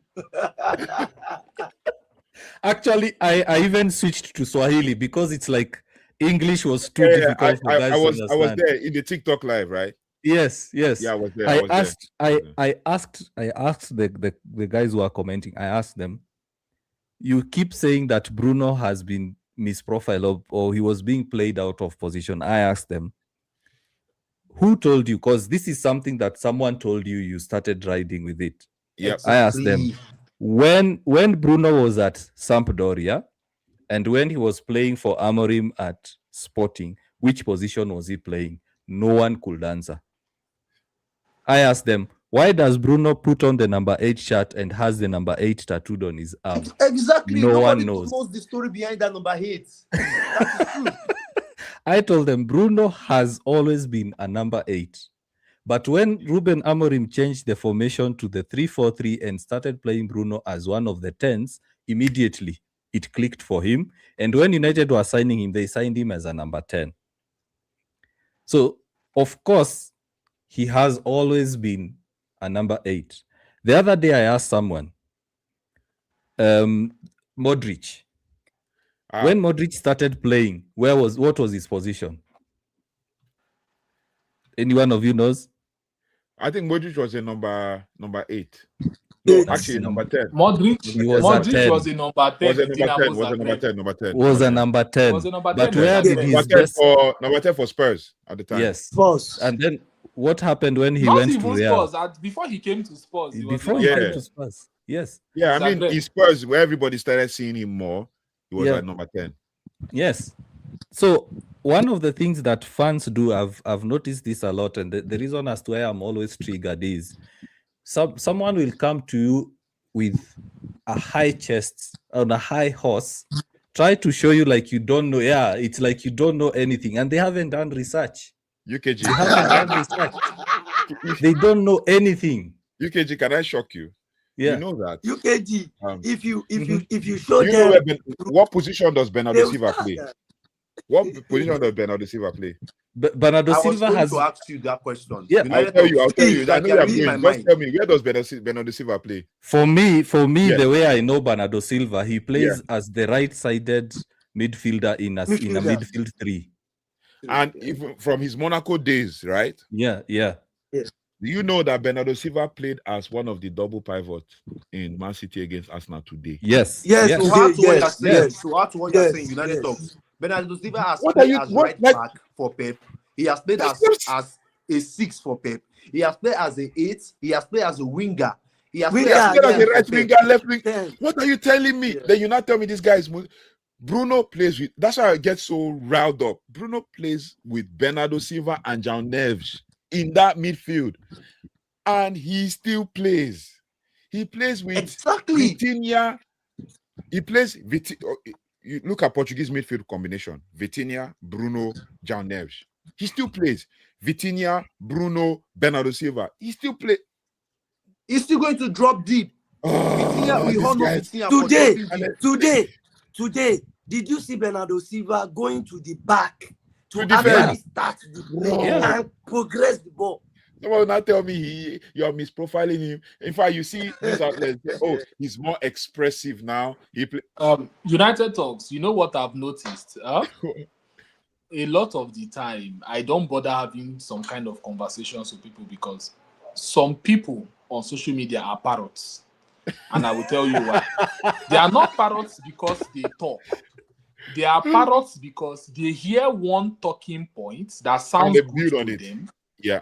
and they just repeat it every single play. If you've owned a parrot before and you tell this parrot, Polly wants a cracker, and you go out, we keep shouting, Polly wants a cracker, Polly wants a cracker until you come back. And that is average football discourse right now.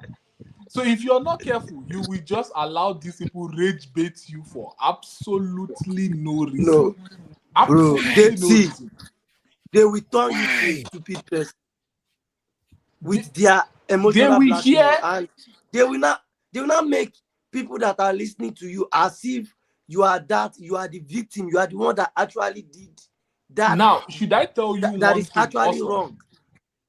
Guys, let me tell you something now. Do you know this Ruben Amorim hatred, for example, is the most forced and manufactured hatred for a single human being that I have seen in my life watching Tajay. football. Jimmy, see. There is the comment. UKG, you are not a good man. For this thing you just did now, you're not a good man. I see what you did here. I saw the comment. And do you know, Kimi, just as you said, do you know why it is like that? Do you know why it is like that? When they see that something is wrong, because they so want to be right that Ruben Amorim is bad, they will not agree. Yeah. They so want to be right. And trust me, I just had a wild thought today watching Man City play, and I said, what if, consider that Manchester City have 7 defenders, what if you give this Man City to Amorim after Pep leaves? He's still going to cook, man. Yeah. He's still going to cook. Because he has all the... Okay, Bernardo Silva is leaving, but he has all the midfielders he needs. If Bernardo Silva leaves, they're not even going to be worried because you have your Nico. Nico can play with Rodri at the same time in that midfield. Bro, I'm like... You're forgetting a midfielder they got from AC Milan. No. Let's not go too far. We're coming back to the available guy. He's gonna cook. Look at players that played under Amorim before he left. Montem Human ran through that, ran that Arsenal midfield like it was nothing. Yeah. Montem Human. Bro. Yeah. So Tanjay wants to pop out. So I don't know whether he's still there. His final words before, because also, guys, we need to wrap up. But we can go on. Have you telling me the amount he's going to pay for his fine? for coming late. You know, I'm the CEO, so United Talks is the CFO. So the CFO is the one to say which fine. We'll meet behind the camera. Behind the camera. I am so, the chief security officer, but I see myself as a CEO. Yes. In my mind, I am the CEO. I am a CEO at heart. Yes. Security officer as a role. Oh actually, are you using Jason Wicker's statement? Yes, that's the lie now. You not catch it. at heart. So actually, as the manager, I've been reduced to a coach. So Kimi is the one who's running the show. So anyway, guys, this is what I wanted to say. Many a times I tell fans that even for us as Manchester United content creators, we take time to sit down and do research so that by the time you're coming to you guys to give our opinions, we are coming from an informed angle. Yeah, facts. We are not just blabbering about saying nonsense. So when you see us coming down hard on you because you're saying something that doesn't make sense, we really wonder, do you just watch the game, see the scoreline and log off? Because some of the things that pop out, you clearly see that's not someone's mind speaking out. They, as Kimi has said, they hear someone's opinion. They, because of the emotion they have, like they hear Amorim is the worst manager in United's history. The other day, is it our first debate or second debate where I asked, and United Talks, you responded. I asked, between Busby and Ferguson, what happened? Oh, yeah. You remember that? They don't like that. I put They that don't comment. like that. That video you posted, when you posted that video, they didn't like it. Yes. They came at me and they said, oh, he's reading. Bro, where am I supposed to read it from? From my research. And the same person who's saying you're reading went to school and did research and did their project from research. Oh my days. So one of the things I want to say so that all of us can wrap up, I'll give each one of you a minute or two to wrap up. One thing I will say is we did not set up these platforms to misinform you guys. We did not set up these platforms to tune to your emotions to get followers. I keep saying, actually today we've hit 10,000 followers on TikTok. Wow. Big up. That's a big win. So if I wanted to have 1.3, 1.5 million followers, I would have been tuning to your emotion. Facts. I come and I agree with you that Amorim was bad. I come, I say, oh, Carrick is the best. I just research and see what guys are saying online and I come and sell that to you. Yeah. The other day I was telling a friend of mine, he's called Yoro. He shared with me the link about Goldbridge selling his channels to Gary Neville. Yeah, I saw the news. So I told him I saw this coming because over the past 6 months, Goldbridge all of a sudden started becoming objective. Yeah. If you guys follow Goldbridge, all of a sudden it started becoming objective. He was no longer tuning to emotions. Yeah. So I saw this acquisition coming. So even us, if Kimi, if United Talks, if Osam, if Tanje, if Casey, we wanted to get millions and millions of likes, millions of followers, I'll just come and tell you, yeah, Carrick is the man. I'll come out and tell you, let me call somebody else. I'll come out and tell you, Liam Rosen has opened my eyes. Yeah. So Nira says the eyes has been closed back. Yeah, so Nira says that he has exams tomorrow. Yeah, I saw that. Yeah. So Nira, thanks for staying on, man. Yeah, thanks. So he's always staying on. Yeah. So let's start with the CEO at heart, and then we go to Awesome, and then we go to United Talks. We end this 1 minute each, please.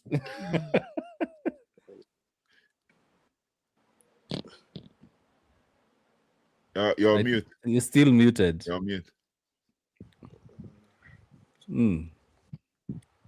I can unmute you on my end. Oh, he's just left. Then let's go to Awesome before he jumps back in. Yeah. You know, the discussion is always nice to be here every time, and you learn we learn. And I do say this, you know, good analysis and facts doesn't care about your opinion. And I do say it every time. I will never come out to put out a video or tell you whatever you want to hear. I will always nail it and put it the way it has to be. But it's actually been a great Sunday. Seeing Arsenal being defeated by City, then ending it with a good the big debate. And it's nice because I have a whole lot of Arsenal fans that have been my tormentor before Ruben Amorim left. And I used to tell them that if you are still living, you don't know the kind of death that will actually end. So this is the reason why I'm happy. Well, it is what it is. Thank you. It's another wonderful section, to be very honest. Come on now. Say it. We are waiting for the What do I punchline. know? What do I know? There you go. Okay, let's go to see you at heart. Then United Talks will end it. Okay. Thank you, guys. This has been a very entertaining session. 3 hours plus. We've been having very wonderful and educative conversations. I will still want everybody connected to Manchester United. I'm going to end with this, and it's something I always like to remind people. These Glazers running your club, they are not good people. Don't be deceived by Champions League football. Don't be deceived by promise of a new stadium. Don't be deceived by trophies. Continue standing on business, reminding them of who they actually are. Don't act like you've forgotten, or else you are going to reap the rewards at the end of the transfer window. I'm telling every Manchester United fan. I think that's all I'm going to say to close up. Yeah. Awesome. Yeah. From my own end, I've really enjoyed it. I've laughed the hardest because the truth is, I've laughed, I've been triggered, I've enjoyed conversations. It's just amazing coming here. I mean, I was invited to another show, basically, and it was a show of an Arsenal fan, and we're going to cook them and everything. But I was like, no, I already have this one. I'm already committed to this one and all of that. So I've really enjoyed it. And just like Awesome would say, what do I know? We only state we only state the facts and just banking on that line Awesome used. You cannot dispute facts. You cannot dispute stats. They are there for all to see. Just as we talked about manager, we're talking about De Zerbi before now on a group, and I went and screenshotted all the win percentage. Since his win percentage, one he used to judge a manager like someone like Ruben Amorim. Let's use win percentage. And trust me, De Zerbi does not have a very good win percentage when it comes to all the clubs he's coached. But at the end of the day, he's a good manager, he's a better manager, this and that. So we don't come here to come and give you stuff we don't research. Like, even the way I search stuff on Google is totally different from the way you regularly search stuff. So, and it has really helped me analyze better. Sometimes I'll see like a whole dashboard and I'm confused about what to do. I know how to search that dashboard to be able to analyze what I want to analyze. So and I really appreciate the opportunity to come on here and have a very big, debate and agree to disagree as well. For those people who think that we come here to agree with each other. Yeah, these guys fought. I had to step in. These guys fought. I had to step in and tell them I was a parent. Both of you are right. Both of you are right. So anyway, make sure you follow Awesome FC on TikTok. He's on all social media platforms. Kimi Apps, he's been missing, but now I'm sure he's back. United Talks as usual. United Talks pod everywhere, man. Yeah, everywhere. Also follow UKG. Nira, we wish you all the best in your exams, guys. Nira, you'll pass. Don't worry, you're gonna pass. You'll pass. You worry. No, don't worry. Not you worry. Don't worry. Yeah, don't worry, guys. Till next time. Cheers and bye bye. Thank you. All right.